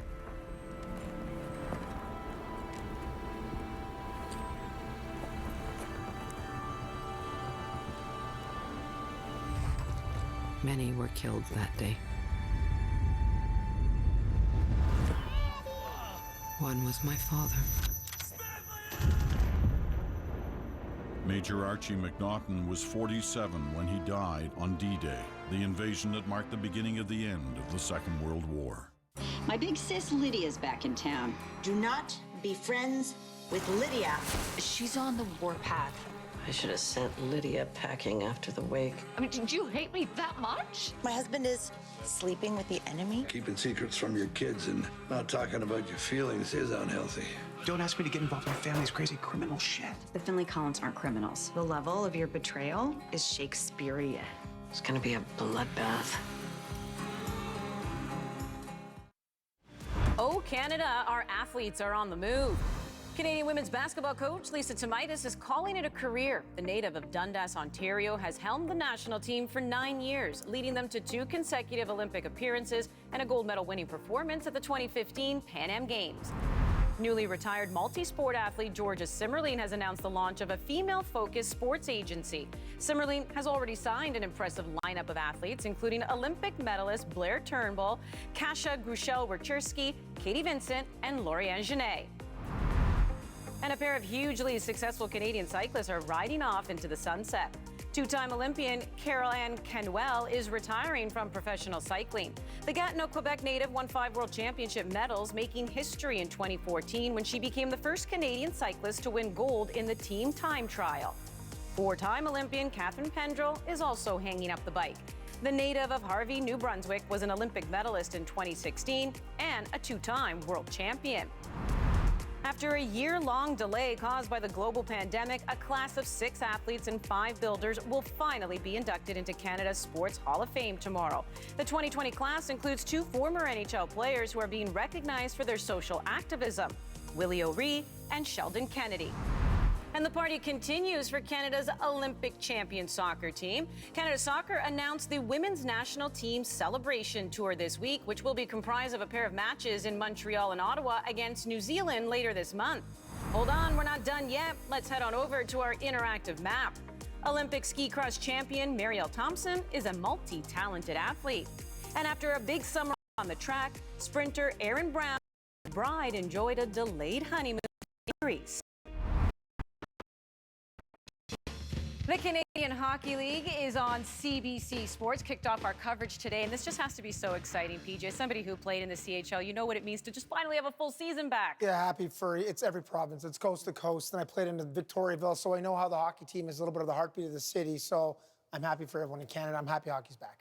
Feels good. And as mentioned right here on CBC, we'll be bringing you 2 games from the WHL, 2 from the OHL, 2 from the QMJHL. And we hope you'll join us again next Saturday at 2 p.m. ET. The 2021 season draws to a close with the World Tour Finals from scenic Sardinia, Italy. Then at 3, the CHL coverage continues with our first visit to La Belle Provence as the Shawinigan Cataracts host the Rouyn-Noranda Huskies in Quebec Major Junior League action. On behalf of Victor Finley, Sam Cosentino, Signa Butler, PJ Stock, I'm Manny Petrillo. Thanks for tuning in, and we'll see you next week.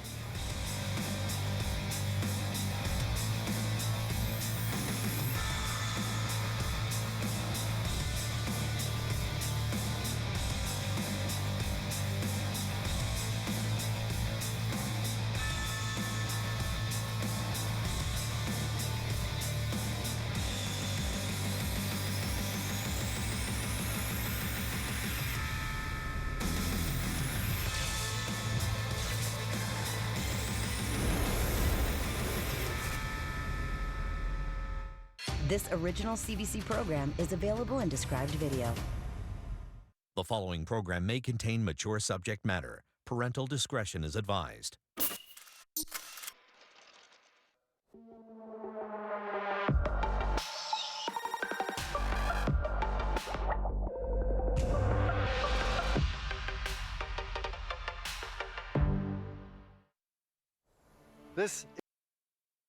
Sorry, I said sorry. I did it again. Harvey's. It's a